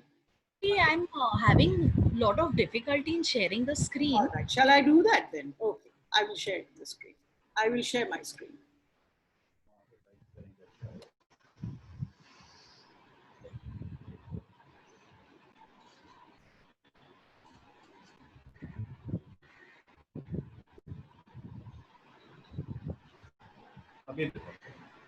Yes, you as speak, so tell me to go to the next slide if you have any difficulty. Right? Yes, ma'am. Yeah. A very good day to everyone. I'm Maria Sheikh from Ram Niranjan Jhunjhunwala College. I'm doing my PhD on crime fiction under Dr. A.P. Pandey. My topic is pandemic fears, the human psyche, and nature's healing touch in literature and eco-psychological perspective. Can we go to the next slide, ma'am? Yes.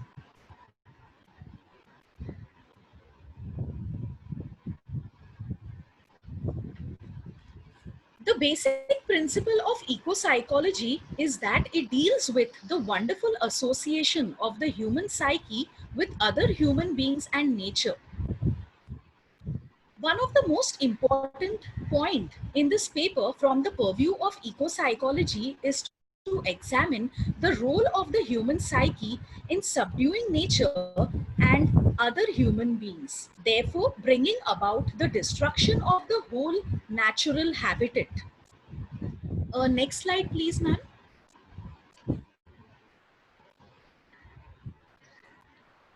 So in order to understand how people use their intellect to subdue other human beings, I refer to the present outbreak of coronavirus pandemic, which has triggered discrimination at different levels, from slum dwellers and made to religious and racial discrimination at the national and global level. These marginalized groups are regarded as carriers of the virus. Now, this has a striking resemblance to the condition of the Jews as in the Holocaust period, as Hitler labeled them or the Jews as carriers of viruses and plagues.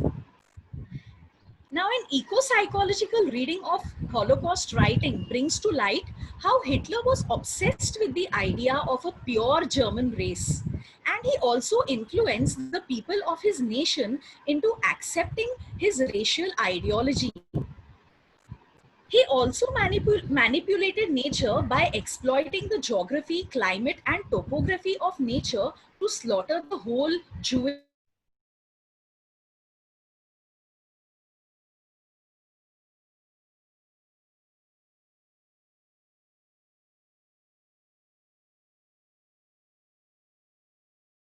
have defiled the pristine beauty of nature. These painful memories have hurt the Jewish mind, and it has also created psychic wounds in the soul of nature. Next slide, ma'am.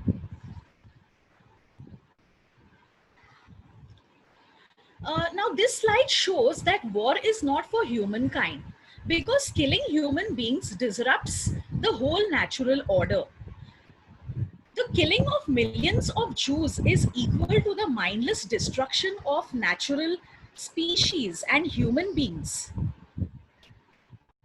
And this can be related to the present times when the whole world is driven by overconsumption and materialism.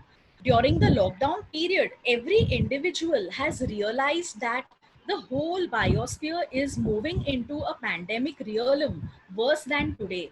Therefore, people have turned to nature to heal themselves. So in literature, we find nature therapy or ecotherapy operating at different levels. Uh, Nature therapy or ecotherapy includes animal assisted therapy or spending time with animals, eco, dream work, horticulture therapy or growing plants, wilderness therapy or spending time in the wilderness of nature. So now let us analyze the poem Wild Soul by an anonymous writer from the eco-psychological perspective of nature therapy. So let me read it out to you. Wild Soul. Life is short. Don't spend it in a box.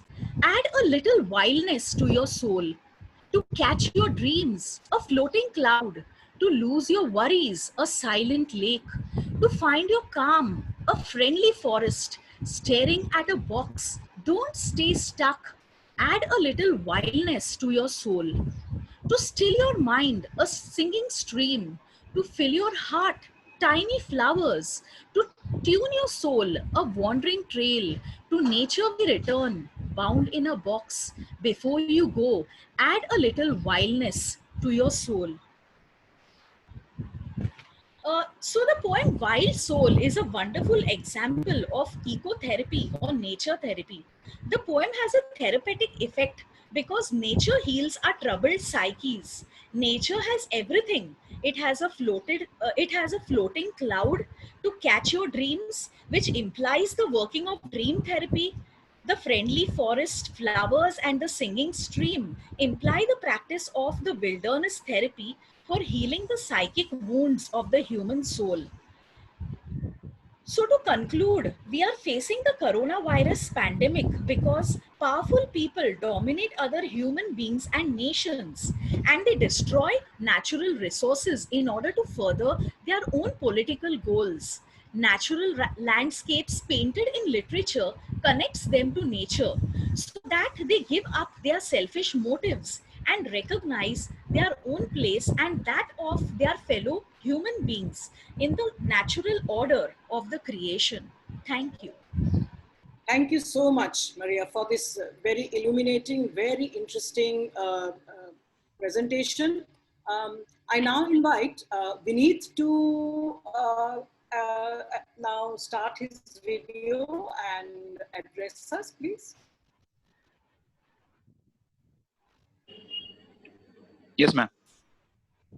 I'm stopping my screen share so you can start. All right, all right.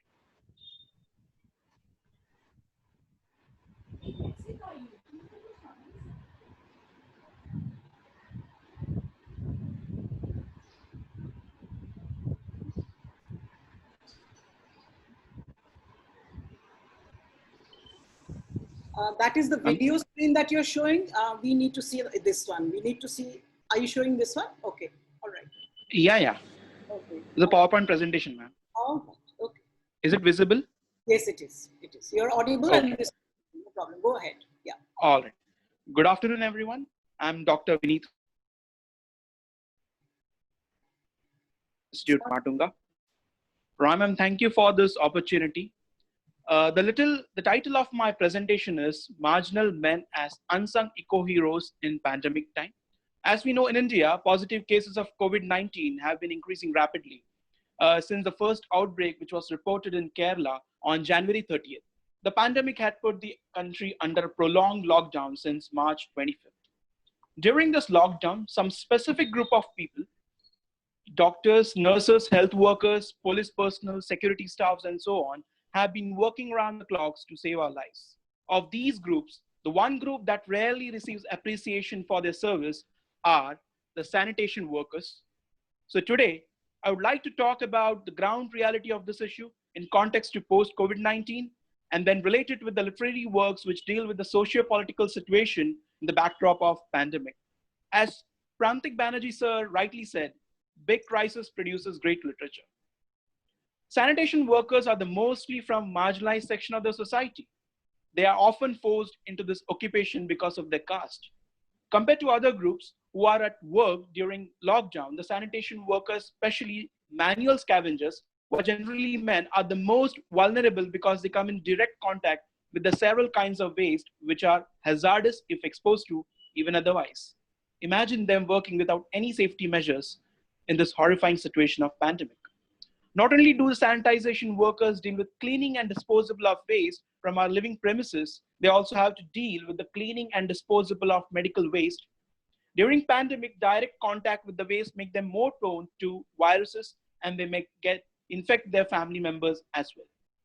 The guidelines of Ministry of Health and Family Welfare has given clear instructions to municipal authorities that sanitation workers should use personal protective equipments, N95 masks, gloves, coats, boots, sanitizers, and so on. But the question is, are these workers who work under municipal corporation being provided with adequate safety measures against COVID-19? The facts reported from the ground have not shown an affirmative response to this question. So I would like to read a report from an Outlook magazine, which was reported on May 27, 2020. Last year, a Supreme Court bench had pulled up center for failing to do away with manual scavenging, while also not providing the existing sewers workers with proper protective gear and equipment. The status quo has become grimmer in the light of novel coronavirus. While the virus strikes one and all without any discrimination, experience tells us that it is always the most vulnerable section of a caste system-driven society which suffers the most. As the union government imposes a stringent, all-encompassing lockdown of the citizenry, it yet again does a mask of cold indifference to the plight of sanitation workers and manual scavenging community during such trying time. Now, ordinarily, an average sanitation worker, including a manual scavenger, is exposed to fumes of extremely noxious gases and infections while clearing out septic tanks, dry latrines, dead animals, and picking up feces. As the use of masks, gloves, sanitizers multiply, so does the amount of infected biomedical waste. So it is, considering their socioeconomic status, it is impractical to expect them to have sanitizers or even clean water and soap to wash off the virus. In New Delhi, many other parts of the country, sanitization workers work without masks or gloves and have been assigned to disinfect and sanitize outside the homes of known coronavirus patients. Just as doctors and nurses are the frontline workers in the pandemic, the sanitation community too has a dangerous task of washing out the virus, yet this community is left alone, festering the disease and sickness. So these are some facts that I could get from Outlook magazine. 33% were given hand gloves. 2.73% were given hand gloves and masks with other safety equipments. But 64% were not given any safety equipment. 98% did not get any leave. The municipal environmental laws cover sanitation and wastewater disposal, but make no reference to sanitation workers. Now today, the need of the hour is the government and local authorities should pay serious attention to the issues of manual scavengers and sanitation workers during pandemic. In addition, the government should ensure free medical and transportation facilities to those who are risking their lives to keep us protected from the novel coronavirus, and local authorities should ensure availability of water at their workplace so that they can sanitize themselves before returning to home. Though these are, of course, the agonizing realities, I would like to mention about the heroic and the noble deeds by men who themselves belong to socially underprivileged background, and their life stories and experiences were addressed by our Honorable Prime Minister Shri Narendra Modi through his radio program Man Ki Baat. K.C. Mohanan of Tamil Nadu, Shri Mohanji runs a salon in Madurai. Through his sheer hard work, he had saved some 5 lakh rupees for his daughter's education. But he spent the entire amount in the service of the needy and underprivileged in these difficult times. Similarly, Gautam Dasji of Agartala, whose only means of sustenance is plying a handcart, is feeding the needy by buying rice and pulses out of his savings. So how does literature address this issue? Literature plays a very crucial role. Literature assigns purpose to the world around us. It explicitly depicts the values of we are ready to accept and imbibe them. As quoted by one of the professors in Delhi University, because literature regards each and every individual with compassion and goes deeper with statistics without the statistics and historical records that can tell us. Literature may not give the solution to the problem such as pandemic, even as modern science sometimes can't, but it becomes a source of consolation, a way of sharing our common human concerns, and its own way provides the most deepest and most insightful record of the events. Tagari Shivashankara Pillai's Scavenger's Son, a novel published in 1947, reflects social changes in Kerala amid epidemics like smallpox and cholera. The novel traces the transformation of 3 generations of scavengers. Tagari also analyzes the ruinous effect of capitalism and landlordism on farm laborers, scavengers, and others. The novel makes one of the most severe criticism on capitalist, and in one of the episodes, municipal president instructs his subordinate to make arrangement for giving vaccination to the scavengers to contain the spread of smallpox, the epidemic. Keshav Pillai, one of the characters, makes a ridiculous suggestion. It is high time we changed all these people. To him, epidemic is an opportunity to get rid of the present set of scavengers, as it would eliminate a community. Although President represents a bourgeois, he is touched by the cruelty of the suggestion by Keshav Pillai. He asks, aren't they men too? Don't they have children and infants? The novel made people's willful blindness impossible soon after the book was published. Scavengers Union were recognized in municipalities and cities across Kerala. Manual scavenging was outlawed throughout the state. Similarly, Rabindranath Tagore's Punatan Nritya, translated into English as Keshta, My Old Man Servant, by Monish R. Chatterjee, narrates the tale of a master and a servant. The poem touches upon humanitarian values with light-hearted humor, yet it deals with serious issues of caste-based discrimination, and Tagore uses his poem as a mean to break his inhuman approach of the privileged social class on marginal section of the society, especially during pandemic time. The poem is also an account of how a servant shows his loyalty towards his master and nurses him as he is infected with highly contagious smallpox virus. At the end, the servant who gets infected through his master dies. The style of writing and emotions depicted inspires the reader to a broadened humanitarian perspective.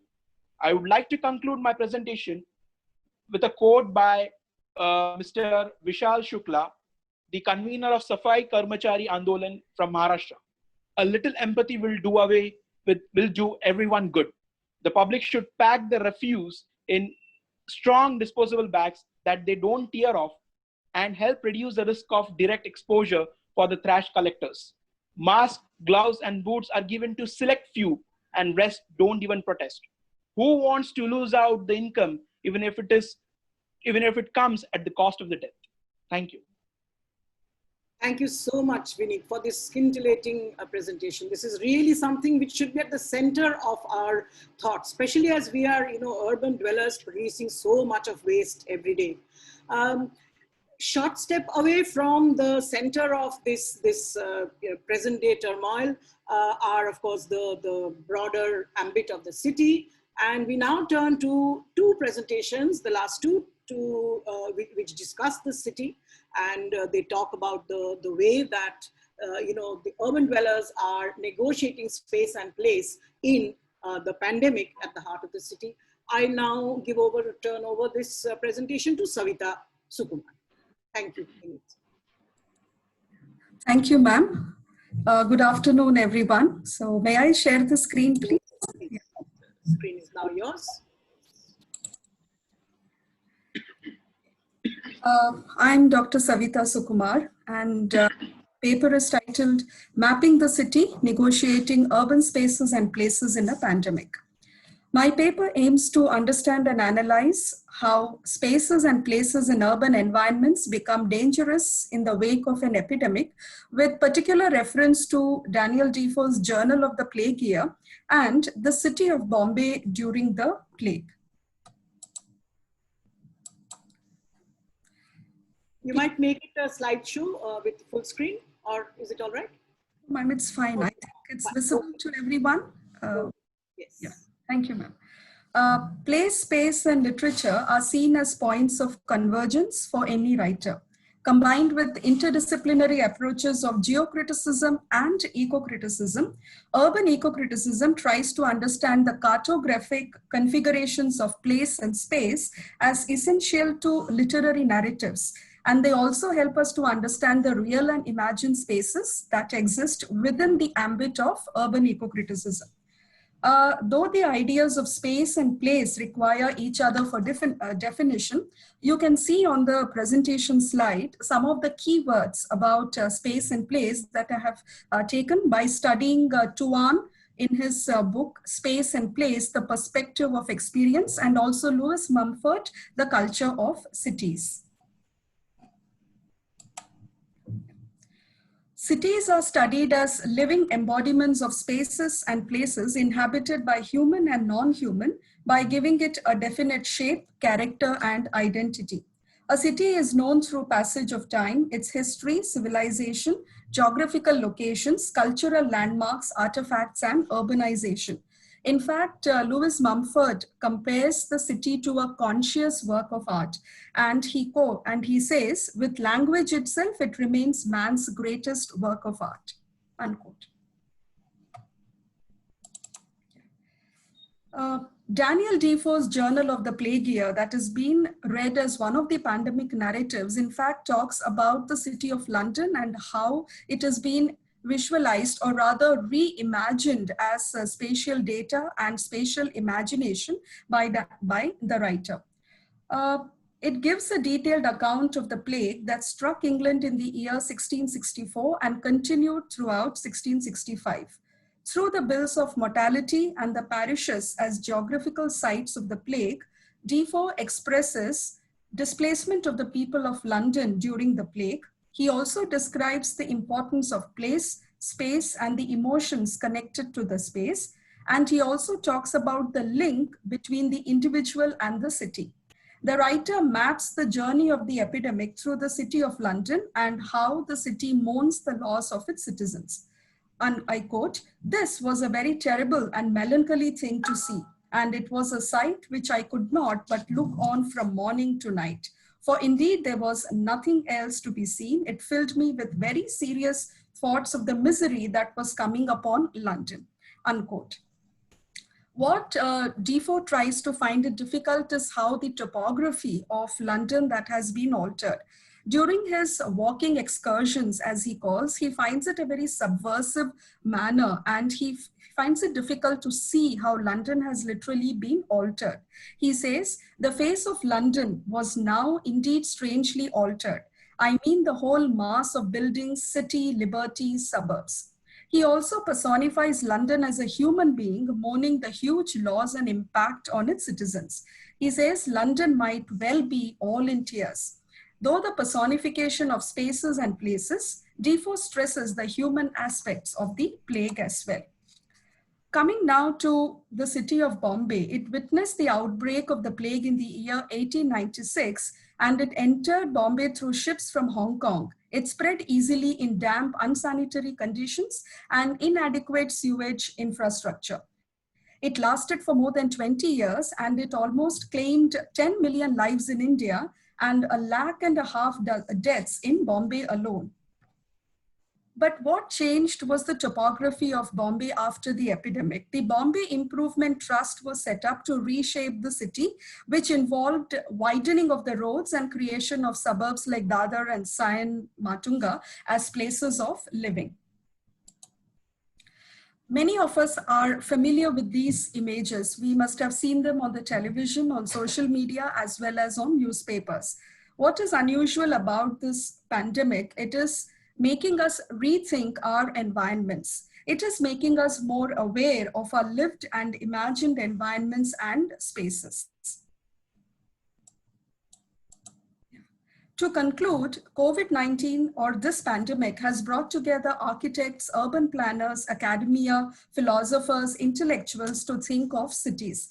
Some of the ideas that I felt are currently what the urban planners are thinking, the architects are thinking, as far as realignment of workspaces, the new normal, blurring of lived and imagined spaces, is that I've put down on the slide. As the world plans the reshaping, or rather renegotiating their spaces and places, Lewis Mumford's quotation seems quite appropriate. He says, the task of city design involves the vaster task of rebuilding our civilization. We must create region by region, continent by continent, and effective symbiosis or cooperative living together seems to be appropriate. Thank you for patient listening, everyone. Thank you, ma'am. Excellent, Savita. Thank you so much for making us think about our roles as citizens. We are all citizens, citizens meaning we do live in cities. So that is something very, very important that you have highlighted. And from there, short step ahead, if you will kindly withdraw your screen, is an eco-critical study of Mohsin Hamid's Moth Smoke, making connections between the polluted environment and the polluted human psyche. I give over to now Shanti Polamuri. Kindly share your screen, Shanti. A very good afternoon. Good afternoon.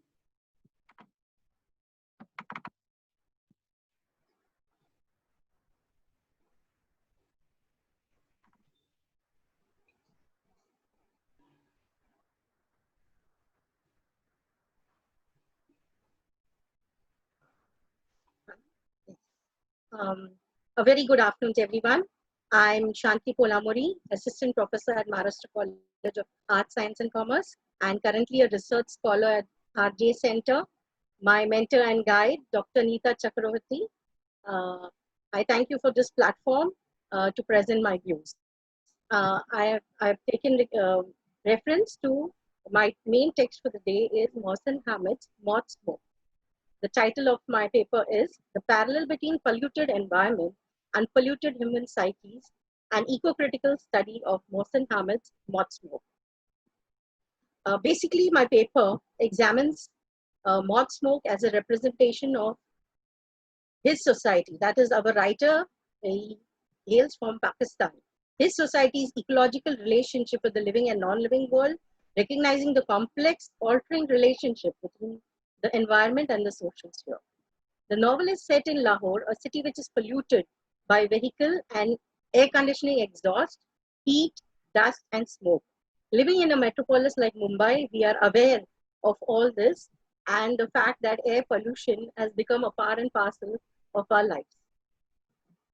Studies show that the inhabitants of the city inhale air containing an average of suspended particulate matters, which is 6.4 times higher than the World Health Organization guidelines. The narrative unveils not only the disintegrating relationship between social hierarchies, effects of economic deregulation in Pakistan, but simultaneously portrays a society at odds with its environment, which is severely garbage-ridden, urbanized, and polluted to the core. I will take you to the characters who are symbols and images of what he wants to speak about is the pollution that has affected Pakistan. The protagonist, the Rashiko Shehzad Daru, likes to inhabit what Lawrence Buell has termed as a prosthetic environment. Nature as an emblem of sustenance and spiritual healing disappears in the smoke and dust images which are present throughout the novel. For Daru, nature in its true spirit is irrelevant and absent. Daru's constant recalling of seasonal and atmospheric changes as a child is deliberately coupled with nuclear monsoons. There's a point in the novel when Daru, the protagonist, admits, the smell stays with me. It clings even after I shower. Even after I dump my clothes in a tub of soapy water, it clings to me. Characters in the novel have become agents as well as victims of the rotten socio-economic and ecological system. Bluell introduced the topic of toxic discourse to signify distinct cultural depictions of environmental risks and threats. The threatening images of stagnation, sickness, and disease, microbial contamination like colored molds that spread like cancer, narcotics, and environmental decadence portray an image of environmental dystopia in modern. When I've come to the conclusion. I feel that it's quoted by Mayors. It's quote, I quote, a happy, healthy society emerges from a kindred relationship of humanity with the natural world. And the space which man perverts in turn damages his physical health and perverts his psyche. Taking off from the plenary session conducted by Dr. Dinesh Nair, I was very much influenced by this idea that he floated, and how the quote by Ted Hughes in his poem A Green Mother, how tenderly she wipes a child's face clean, a bitumen of blood and smoke of tears. I would like to end with the concept which is floated in the session of earth-centered animism, which seems to be the dialogue for a sound future. The lockdown in India has made us realize and get a sense of how clear blue skies look like, and at the same time has given us hope that we can have breathable, clean air if we can act concretely to reduce pollution at the source. Thank you very much to the organizers. Thank you, Dr. Nilakshi Roy ma'am, for being a constant motivation. Thank you, Neeta ma'am, for giving me this chance to present. And for the wonderful plenary sessions from which, of course, I've taken a lot. And I hope to add on to my baggage of literature and its understanding, the connection between nature and literature, which is coexisting and intensive, and we have to just understand it as we sit back and enjoy nature during the pandemic. Thank you very much. Thank you for introducing a little bit of humor at the end. You know, I finally quit smoking. That's what the earth says. It's really an interesting perspective indeed. Okay. Thank you. So, yeah, thank you. Please stay in focus, all of you. Unmute yourselves, all 6 participants. Do not keep yourselves on mute at all, because now you will be speaking to each other. Yes. You know, as soon as you have got your bearings. I just wanted to begin this discussion from the end, kind of. So I think I would like Savita and Shanti to respond to each other. I mean, how do you think your work speaks to each other? Because you're both talking about cities, you're both talking about spaces and pollution, and how, you know, space and place and the human psyche are all somehow embedded and related to the broader area of critical thought. Yeah, ma'am. I'll take that long, and maybe Shanti can just continue it later. One common strand that is, of course, noticed, which you have very correctly pointed out, is that both our works talk about the city. And it talks about another aspect of the city that is currently ailing, actually, and it has also been present in almost since the time urbanization was set in. That is pollution. So it is almost like pollution and urbanization went hand in hand together. And if we look at even the descriptions of London that Defoe talks about, he finds it very difficult to see that how London is also seen in the squalor, in the poverty. He was particularly sad at seeing the people leaving London by throes and by throngs everywhere. He was also given an opportunity to leave London, saying by his own brother, saying that let's go to the countryside. But he wanted to record these events, and later on, through his spatial imagination, he actually presented it to us. But he did not leave, and he was very much in London, and he did that. Another aspect which also connects both of our works is the troubled spaces that second plenary speaker, Dr. Christopher Scott, talked about. We don't need supernatural or horror films nowadays to talk about trouble spaces. I mean, trouble spaces are all within our homes as well. I mean, I'm currently sitting in a room by myself with the air conditioned on, so it is a comforting space for me. But this same can be discomforting, as I pointed out in my concluding slide. And when I had seen visuals of migrants walking barefoot, hungry, and talking about their distress in reaching for the comfort of their home, that was discomforting for me as well. It also talks about trouble spaces, about the domestic space that is also being threatened today by various fears. Domestic abuse and violence is one fear, but the second is it could also be whether can we allow somebody outside for the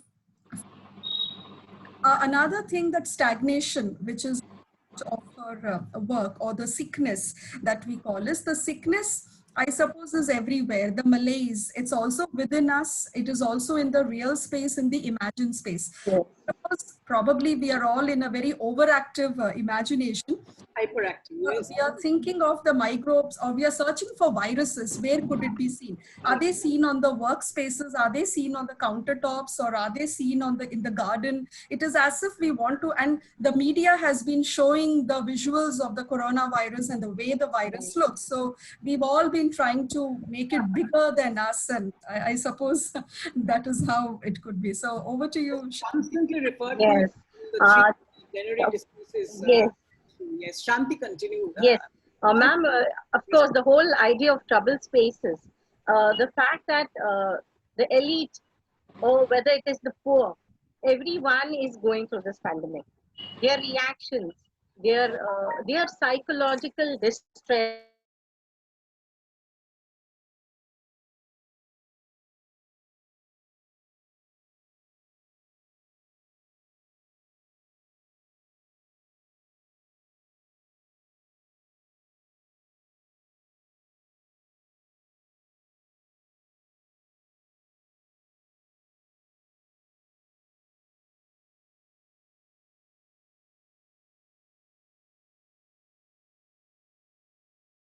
find that the whole audio of the presenter would be echoing with bird calls. Somehow Yes. that has now been managed because people have done things to their settings. Yes. But initially, whenever we were participating in webinars or just listening to talks, etc., there would be so many bird calls.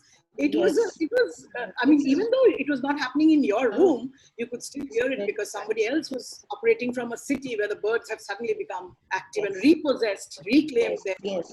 We have had monkeys coming and, visiting us suddenly. We've had all kinds of birds, and the return of the sparrow, which has been quite a blessing I have been observing in the past few days.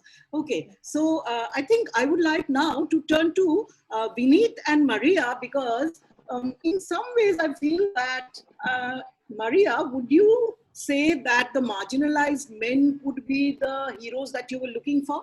You were looking for the healers. Do you think these marginal men could become healers? Yes, ma'am, definitely. Because the topic that Vineet has taken up is on men, and we are always hearing people talk about doctors being the heroes in the present pandemic situation. So what I feel is he has taken a very good topic, and he has chosen writers who have made sanitation workers or marginal men heroes. So otherwise, these marginal men were always sidelined. They were cornered. From the margins, we have to bring these people to the center of the narrative, and that is exactly what literature does. Right. Vineet, what do you have to say in response to that? Well, ma'am, I'm not sure whether to use the word healer, but definitely sanitation workers ensure our environmental justice, that is a basic human rights to live in a healthy and secure environment with their professional commitment, I would say. But I would pose a question here, like the president from Tagari's novel asked, aren't they meant to? Don't they have children and infants? So in a way, by allowing them to engage in manual scavenging, I think it is inhuman. Although they do it willingly, it's often a forced labor and hereditary as well. So it's not as if they are doing this willfully or that given a choice, they would have done something else. But Absolutely. I still feel that they are implicated in this process of, cleaning, unpolluting, disinfecting, and whether they like it or not, and whether I know that it is a grave danger to them and their physical self, they are in a way, very big participants to the healing of nature every day by cleaning, by invading these spaces where no one wants to go, where no one wants to, step. Absolutely. Can I say something? And that is why exactly I use the word eco-heroes in the title. Maria, can I say something, ma'am? Yeah. Yeah, actually, when we do any kind of work, we do it with a lot of passion. So maybe they are forced into this work, but as they go on doing their work every day, I think they have some kind of passion towards their work, and also there is compassion for other human beings too. Right. They are definitely at the center of this game, the whole game of the environment and how we daily negotiate with it, at least in the urban spaces. We are all from these, most of us are from, and so I think all of us have some kind of engagement with this. I, however, want to take you a little away from the urban space and take you to the bioregion right now by asking Madhuvanti how she thinks that, the way in which Miki has spoken about her, about her engagement with the blogs, and how you have written about Neruda. They are the kind of same thing. So Miki, how would you respond to what Neruda has outlined and what Madhuvanti had concluded with, that give your address in terms of a region, bioregion, not by any topography. So how would you respond to Madhuvanti's overall engagement with this idea of bioregionalism? Yes, ma'am. As a part of, I would say, renewal of our ecosystem, literature and stories, and Pablo Neruda's, no doubt, they play a very important role in bringing about a sense of place among residents, especially a sense of place in terms of not only reimagining it as something very important, but also as something with which they can, productively engage with it. Now, in this context, I would like to bring out into foray Ursula K. Heath, who is the professor at University of California, Los Angeles, in her book, Sense of Planet, the Environmental Imagination of the Global. Professor talks about bioregional cosmopolitanism, where she has tried to envision individuals and groups as a part of planetary imagined communities. And she has tried to shift the place-based bioregionalism into a space-based bioregionalism. And it is not an either-or proposition, but an emphasis. And my understanding of local will be incomplete without an awareness that the globe is ultimately an amalgamation of so many infinite, complex, nested places. And in this context, blogs, it bridges the false dichotomy between the local and the global, and it builds up a very responsible global citizenship.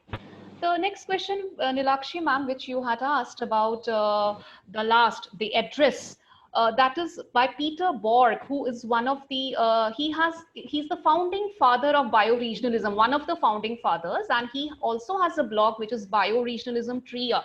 So he actually told that why not say our address in terms of our place, like I am from the confluence of San Francisco, this river and the bay of that river. In his book, The Biosphere and the Bioregion. And I particularly like the fact of Peter Borg is that it is not only finding your place, but then how to engage artistically with that place. That is either write, dance, or sing. So my vision of it is also related to Peter Borg's understanding that connectivity with the place in terms of artistically engaging is very important. Isn't this the way in which our ancestors who we Yes, ma'am. in the rural areas say, "Kahan rehte ho?" Wo jamna. Yes, ma'am. Kahan ghar hai? People ke niche. You know, that is the way that, you know, we are used to responding in civilizations like ours, which have a very organic, very integrated relationship with our topography, with our, sorry, biosphere. Okay, rather than the physical confines of state-made, you know, landmarks and locations, which compel us to say that we live in this district and this city and this, you know, area, the state, etc. So yeah, I think that's a very interesting way in which that you have written. Okay, so I would like to ask Dr. Neeta Chakravarti, how long do we have to continue our discussion? Because I think that my panel is eager to continue the discussion amongst themselves. But if we have a lot of questions, then we will give, say, about 5 minutes further for discussion, or we will go to the questions. So can you help me with this? How many questions do we have in the chat box? Maybe Kailas may be able to tell us. In the chat box here, I can see 3 or 4 questions. Yeah, I think 3 or 4 observations from Deepa Mishra and from, I think, Mr. Sawant earlier, Akshat Sawant. Ma'am, could I respond to Mickey? I'm sorry. Please do that. Please do that. Yeah. I just wanted to know from Neeta Madam how long we have. She has not responded, so you can. Yes, you can take a few moments. Please, because we do have a lot of things to discuss here. Okay, thank you. Okay. I completely agree to the various points that he has brought forth. It is about the blurring of the lived and the imagined spaces. She talked about the false dichotomies between the local and, which is exactly what Ursula Hesse propounds in her theory of eco-cosmopolitanism. She rather feels that of both cultural as well as ecological systems are imbricated in global ones. Tension between the global and the very fact that biculturalism deals with local aspects of culture may be understood in our impulse to deal passionately with our local environments in the Indian context. There is a tribal community in Orissa, who has been violently protesting against a multinational company trying to set up a bauxite mine on a very sacred mountain which they worship. It is called the Niyamgiri mountain. It is in Orissa. And they have, in spite of MOU signed between the company and the government, they have not been able to take over their sacred mountain, as the tribal community believes that it is a sin even to fell one tree off that mountain. So there are some $600 billion of capital that they are willing to invest, and the kind of profits that they're going to get out of that. So what we need to understand here is that the local resistance, at the same time, the global, should go hand in hand. Like these tribals have been supported even by the Amnesty International. So it's not just they are carrying on a resistance against the government at a local level, at a very tribal and marginalized level, but they are equally being supported by international communities, social media. So here we see that the virtual world and the real world out there actually come together in the process of conservation that we all have realized is the need of the hour. Very often we find that it is the virtual world which has stepped in first, you know, even True. Because there are issues of power. Somebody in the chat box is talking about power and power structures and the Foucauldian aspects of our daily existence. And of course, they're all related to that. Anything ecological ultimately is linked to power. Very, very surprisingly. I mean, it should not be, but that it is. It always was, and it's always going to be. Yes, totally. So that is, of course, there. Anybody else wants to comment on any of these issues? I would just like to add one last pointer, ma'am. That regarding connectivity, ma'am, it becomes a digital dimension. As I read, for instance, while preparing for this particular presentation, because one professor, David Christensen, he had mentioned that there's a professor who has taught his course on bioregional theory and practice on digital the medium. And what he has taught about the bioregional perceptions. That is, by grounding, he has given case studies in their local bioregion, and he has asked them to study their bioregions and then convey to them through this digital medium.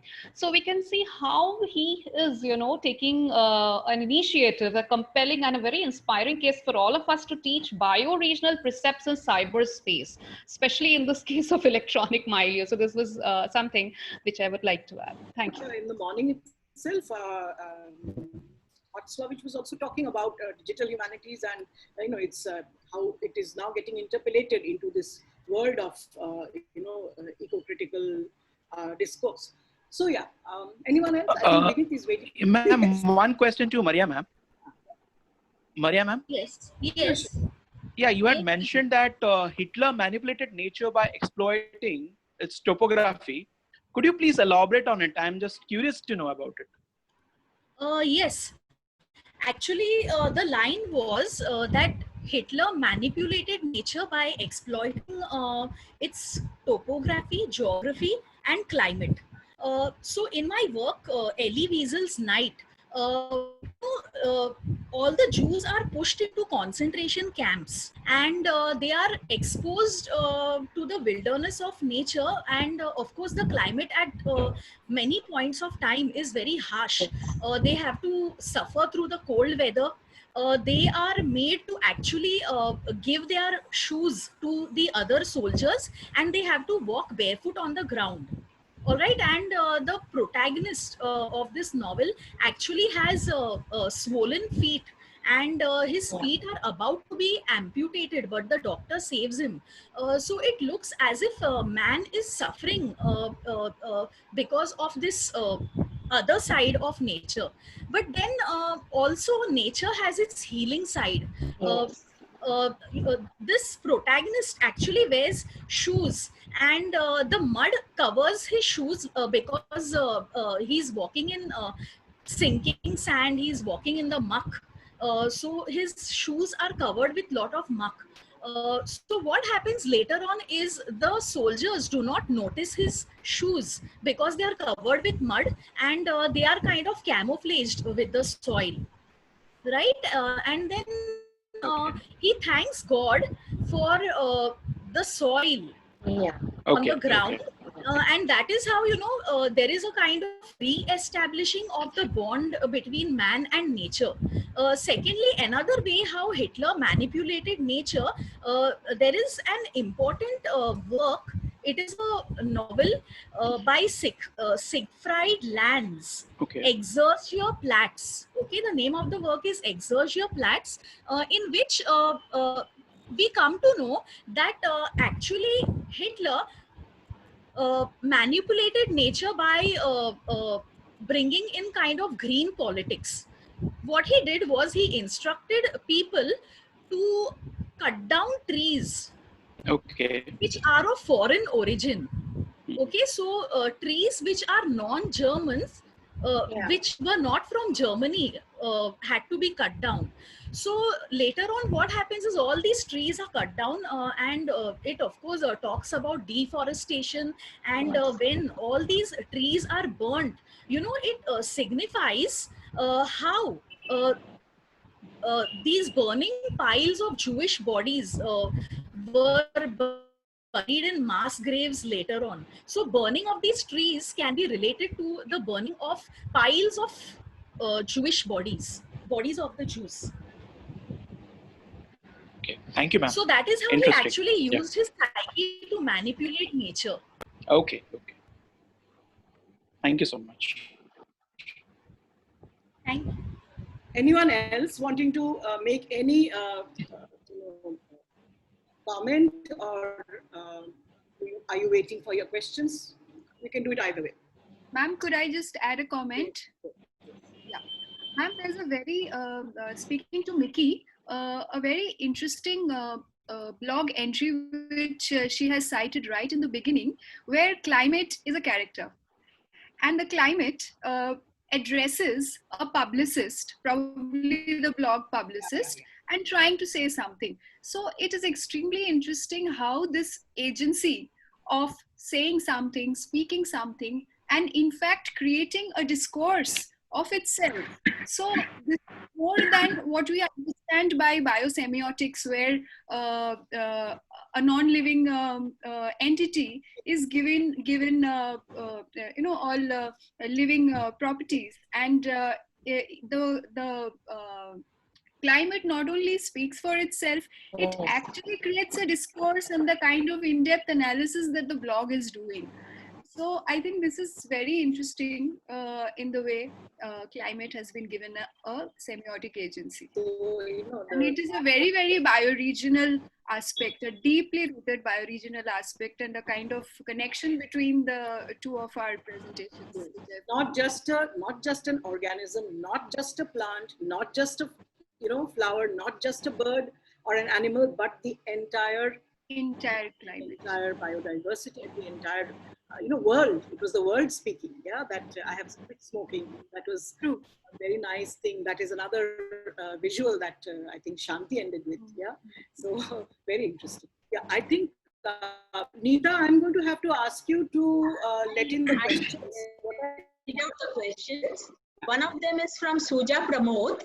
She has a question for Shanti. Yes. Shanti ma'am, how can we say that the pandemic has affected the elite and the poor similarly?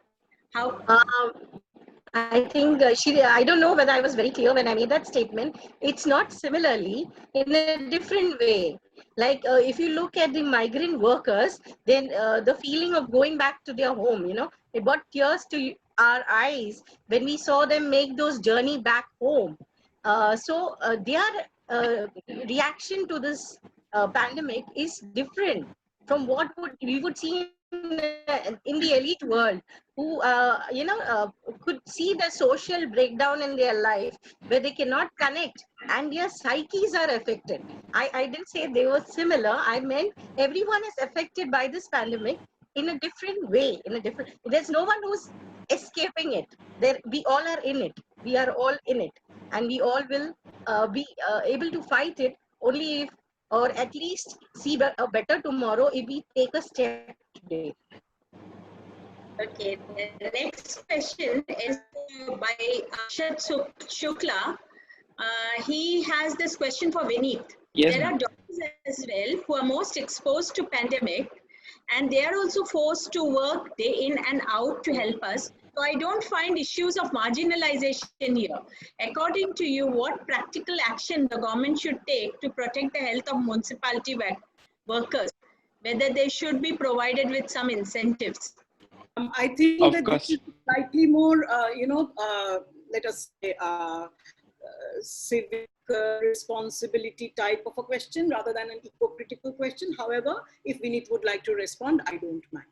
I think he rightly pointed out that even doctors, and as I mentioned in the slide itself, they are of course the superheroes today and next to God probably, yes. Isn't it? Yes. But when I talk about marginalization, it's not just the pandemic that is getting affected. So I say that it is a forced labor mentioned. One factor is their caste, and all of us are influenced by the upbringing, experience, and social environment, which play a big role in one's identity. Well, some particular influential factors like caste, gender shapes one's identity in your own society. So men who are oppressed in one or more ways within a system embody marginalization, as it opens a way to be ridiculed by more privileged section. This is the result. They fail to get a respectable job, and their identity and profession is carried to the next generation. It becomes quite challenging to come out of it. That's exactly what Tagri tries to highlight in his novel. The other question is what kind of safety measures? I said that you may or may not. Yeah, I think, okay. yeah, I think again, see, of course, government need to take measure and designing about the sewage measures where they are not directly exposed to, and providing better equipments and machineries, and not directly go and pick up things with their naked hands. So avoid the direct exposure. That's what I meant in the beginning. Thank you. Yeah, this is exactly what the environmental justice tries to raise. Question. I mean, when it says that basically environment is something where environmental justice, if you see, is defined as where the benefits of the environment are bestowed upon all. Now, here all refers to, I think it's a question. I mean, all of us now, we on the one hand also talk about the pollution when we are not able to breathe or when we see garbage lying, but there are people who are very much living in that garbage. So they are trying to find out the resources, right? Whereas we are having the resources and we are trying to raise these pertinent issues. We have no access to those resources. Yes, absolutely. See, they don't have the luxury of even using hand sanitizers, which a medium size would cost you around 70 rupees. And N95 mask would cost you not less than 150 rupees. So imagine their financial situation. And I think you have very rightly pointed out that they don't even have at their several locations, at their workplace, even access to water and soap, the simplest way to clean For them, yourself. it is a luxury actually. Yes. So, okay. There's last question by Meera Kaustikaman. It's a very general question. Are there Indian writers or critics who have discussed the question of spaces in detail? When Indian literary text is addressed to a Western theoretical framework, it leads to further questions. So basically, she just wants to know if there are Indian writers or critics who have discussed the question of spaces in detail. Of course, there are hundreds and thousands of such writers because everyone writes ultimately about a space or a place. The question is, how you interpret the text or how you ask questions of it. So I think, I think basically what she's asking is, can you apply these situations to Indian text? You can, according to me, but I leave it to the panel to answer. Ma'am, Dr. Nirmal Selvamani, who's considered to be like the father of eco-criticism in India, he was someone who started a course called Eco-Literature in Madras Christian College, something like 25, 30 years ago. He has talked about the Thinai literature, especially with reference to the Tamil Sangam or the classical age literature, where he very clearly talks about spaces. And like in the early definitions of eco-criticism that Greg Garrard or Lawrence Coupe talks about, where environment is divided into different areas, for example, the wilderness and the dwellings, and you have the flora, the fauna.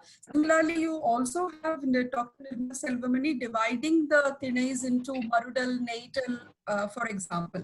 Another thing is some of the, she made an early assessment of spaces with even a reference to the space of the mind. In one of his criticism, he talks about how R.K. Narayan's The Dark Dancer has a very strong sense of space, and space as an interior space. Then whoever are the current writers or books that are appearing in eco-criticism in the Indian publications, like Swarnalata Rangarajan's current book is quite interesting to read about how eco-criticism has shaped. And it also has the trajectories that are available for research scholars. You, Sumati, also writes about, Pramod K. Nair also writes about, and so you have many critics that are available to do with spaces, especially in the Indian scenario, literary scenario for eco-criticism. Other questions, Neeta? An end to the questions. We can. Okay, I will now turn towards conclusion. I think we must pat ourselves on the back for having finished about 15 minutes before time, but having given every speaker an opportunity, discussion, some kind of response to each other. And I think it was a very, very wholesome exercise. Would you agree, panel? Absolutely, yes, absolutely. Yes, absolutely. Thank you so much. Engaging and very interesting, madam. Okay, that is what your voices need to be heard. Young voices, vibrant voices, very well disciplined voices, and researchers with their own discourse in place. I think that is very, very important. Thank you, ma'am. So on behalf of the participant and as moderator, I thank you for listening participatively, but I will still take 5 minutes of your time. I hope that the session has been able to continue the trend set yesterday by our plenary speakers, to begin with Dr. Dinesh's position about creating contexts. I think we have that kind of thing in place, about bringing in zoophilia, including biodiversity at the center of the civilization and the universe. Not man alone, not animals and plants alone, but man and animal and plants and the biodiversity together, the biosystem, the entire biosystem together. Creating safe spaces, nurturing spaces out of the troubled spaces that Christopher Scott was talking about. The critical rigor and the sheer variety of the thought of these 6 young minds ought to lead us on to believe what Scott Slovic said today, that contemporary scholarship needs to bring in other areas, newer areas like digital humanities in the spectrum of the environment, in the post-COVID terrain and literary discourse, and build up alongside these other ideas like what Prantik Banerjee said about medical nativism, the tracing of topography of moral pollution. I mean, these are new things that you can start looking at, because these are serious questions which no one has addressed before. As we went on mindlessly using and abusing our power, our privilege, and our access that that nature has given us. In terms of my positionality, in terms of my own positionality, I must say that I have been somewhat slightly inactive participant in the lockdown. I have not been webinaring too much. Okay, I have been looking inwards. I have been writing, and I have also participated in something which has disturbed me for nights together. I've done something far riskier than anyone would imagine. I'm nearly 60, and I went out on the road and I gave water and biscuits and food, and I collected and made a drive from our neighborhood to serve the migrant laborers who were boarding the buses right in front of our house, and we just could not see that. Children with people wrapped up in cloth. Little children, they were going, I don't know where they were going, how they were going to reach their destination. So we did our little, it was like for us that we did it, so that we could kind of sleep peacefully at night, thinking that, maybe some people, we gave Glucon-D, some people gave water, but it's nothing, it's nothing. There is no limit to how much we can do for the environment and the COVID situation and the humanitarian, the feeling that ought to emerge out of our daily praxis. So that is something which I needed to share with you. I also needed to share with you that I have been creatively writing limericks, short poems in English and Bangla, and now terribly tiny tales, okay, in 20 words. So I wanted to share some of these, because where will I get this audience? Please give me this as, moderator of the panel. You have to bear with me. One of the poems I've written is in the voice of a sparrow, because sparrows are some birds whom I love, and we had some pet sparrows who used to come earlier, but now they have disappeared. One has now started emerging. I imagine it as a he, and I have written a tale about a sparrow. Since sunrise, I've been calling everybody to come and eat. My family is lazy. We must look sharp. We are sparrows. That's the end.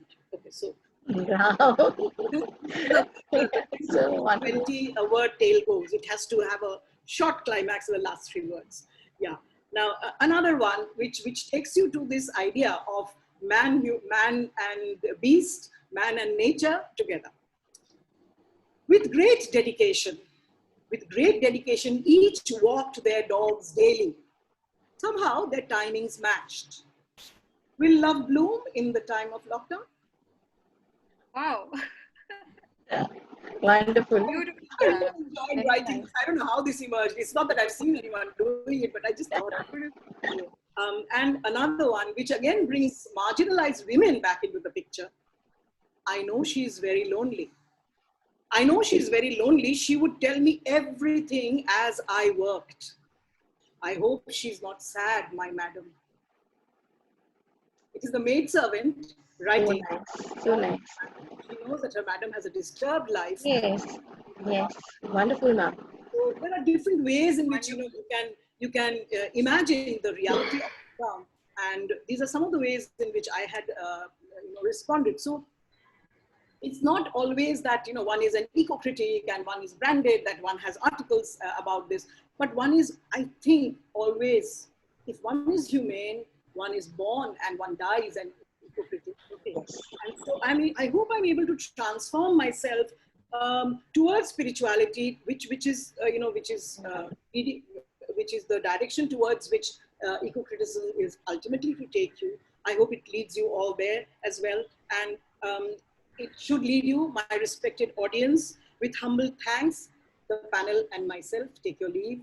Thank you for listening to us. The platform created by our 3 colleges, I'm grateful to them. I am very, very thankful to the organizers for giving us this space and this exciting 1+ hour, 1.5 probably hours that you have borne with us. Thank you so much. Thanks a lot.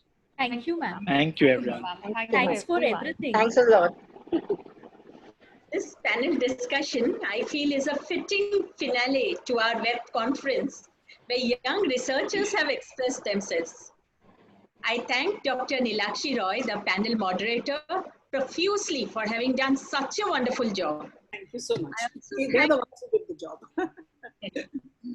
I also thank her as well as the panelists for opening up so many perspectives within the broad area of this web seminar. Thank you, everybody. Thank you. Thank you. I now call upon my co-convener, Dr. Pratima Das, for her closing remarks. Dr. Pratima Das, please.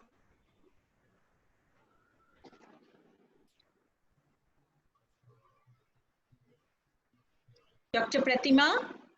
Yeah, I'm just getting, yeah.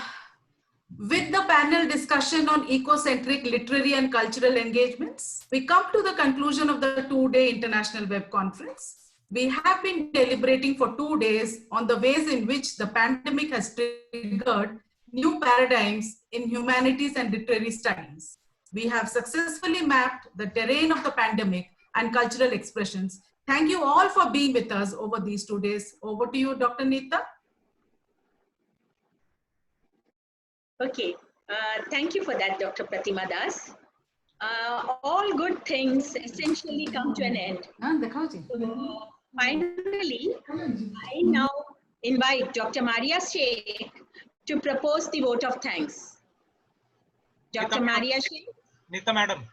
Yes? Please, we also need to tell them that the link for the certificates have been posted in the YouTube as well as will be posted in the 2 groups, WhatsApp and Telegram groups. Okay, you have already informed them. They just heard you. Yeah. Maria, are you around? Yes. A very good afternoon to everyone. I'm Mrs. Maria Sheikh and I'm here to propose the vote of thanks. So dear friends, we have been a part of a wonderful intellectual discourse on literary studies in the coronavirus terrain, reading peril, environment and normalcy, jointly organized by Ram Niranjan Jhunjhunwala College, Srimati CHM College and Vazee College in association with the Board of Studies, University of Mumbai. Of course, the web conference would have been a distant dream without the approval of the patrons and principals of the collaborating research centers. Therefore, my heart is full of gratitude towards Dr. Rajeev Sir, Secretary, HVPS, who wants RG College to grow by leaps and bounds. My thanks to our director, Dr. Usha Mukundan ma'am, for whom RG College is everything. Our in-charge principal, Dr. Himanshu Dauda, for being the pillar of support during the lockdown and always. I express my gratitude to Dr. Manju Lalwani Pathak ma'am, principal of Srimati CHM College, and Dr. B.B. Sharma, principal of Vazee College, for giving the go for the web conference and also for standing strong with the whole team. I thank all our resource persons for the exchange of fresh ideas. It has given us immense pleasure to Dr. Dinesh Kumar sir from Vazee College, Mr. Christopher Scott sir from Utah Valley University, USA, Dr. Shlovik sir from University of Idaho, USA. I thank the members of the organizing committee. First, the convener, Dr. Neeta Chakravarti ma'am, head of the Department of English, Ram Niranjan Jhunjhunwala College. I thank the co-convener, Dr. Pratima Das, ma'am, head of the Department of English, Srimati CHM College, and Dr. Nilakshi Roy, ma'am, head of the Department of Vazee College, for conceiving of this great idea and contributing their insights to make this web conference an extraordinary event. I especially thank Nilakshi Roy, ma'am, for her role as the moderator of the panel discussion. Also, it was great pleasure to have Dr. Sudhir Nikam sir with us on the first day of the web conference. Now, this is very important. A big thanks to Sham and Aswati for putting in their technical and creative abilities for preparing the conference brochure, which has such wonderful aesthetic appeal. And of course, thank you, Mr. Devi Prasad Shetty, the champ of RJ College, for providing all the technical support for this conference. Finally, I thank from the core of my heart all the teacher participants and student participants for making the web conference a lively one. Thank you, one and all. Thank you so much, Maria. Thank you. That brings us all to an end to this conference. Thank you, everybody. Should the organizers stay on or should we also leave? Neeta? We can stay for a moment. I will end the streaming on YouTube right now. Yes. Yeah.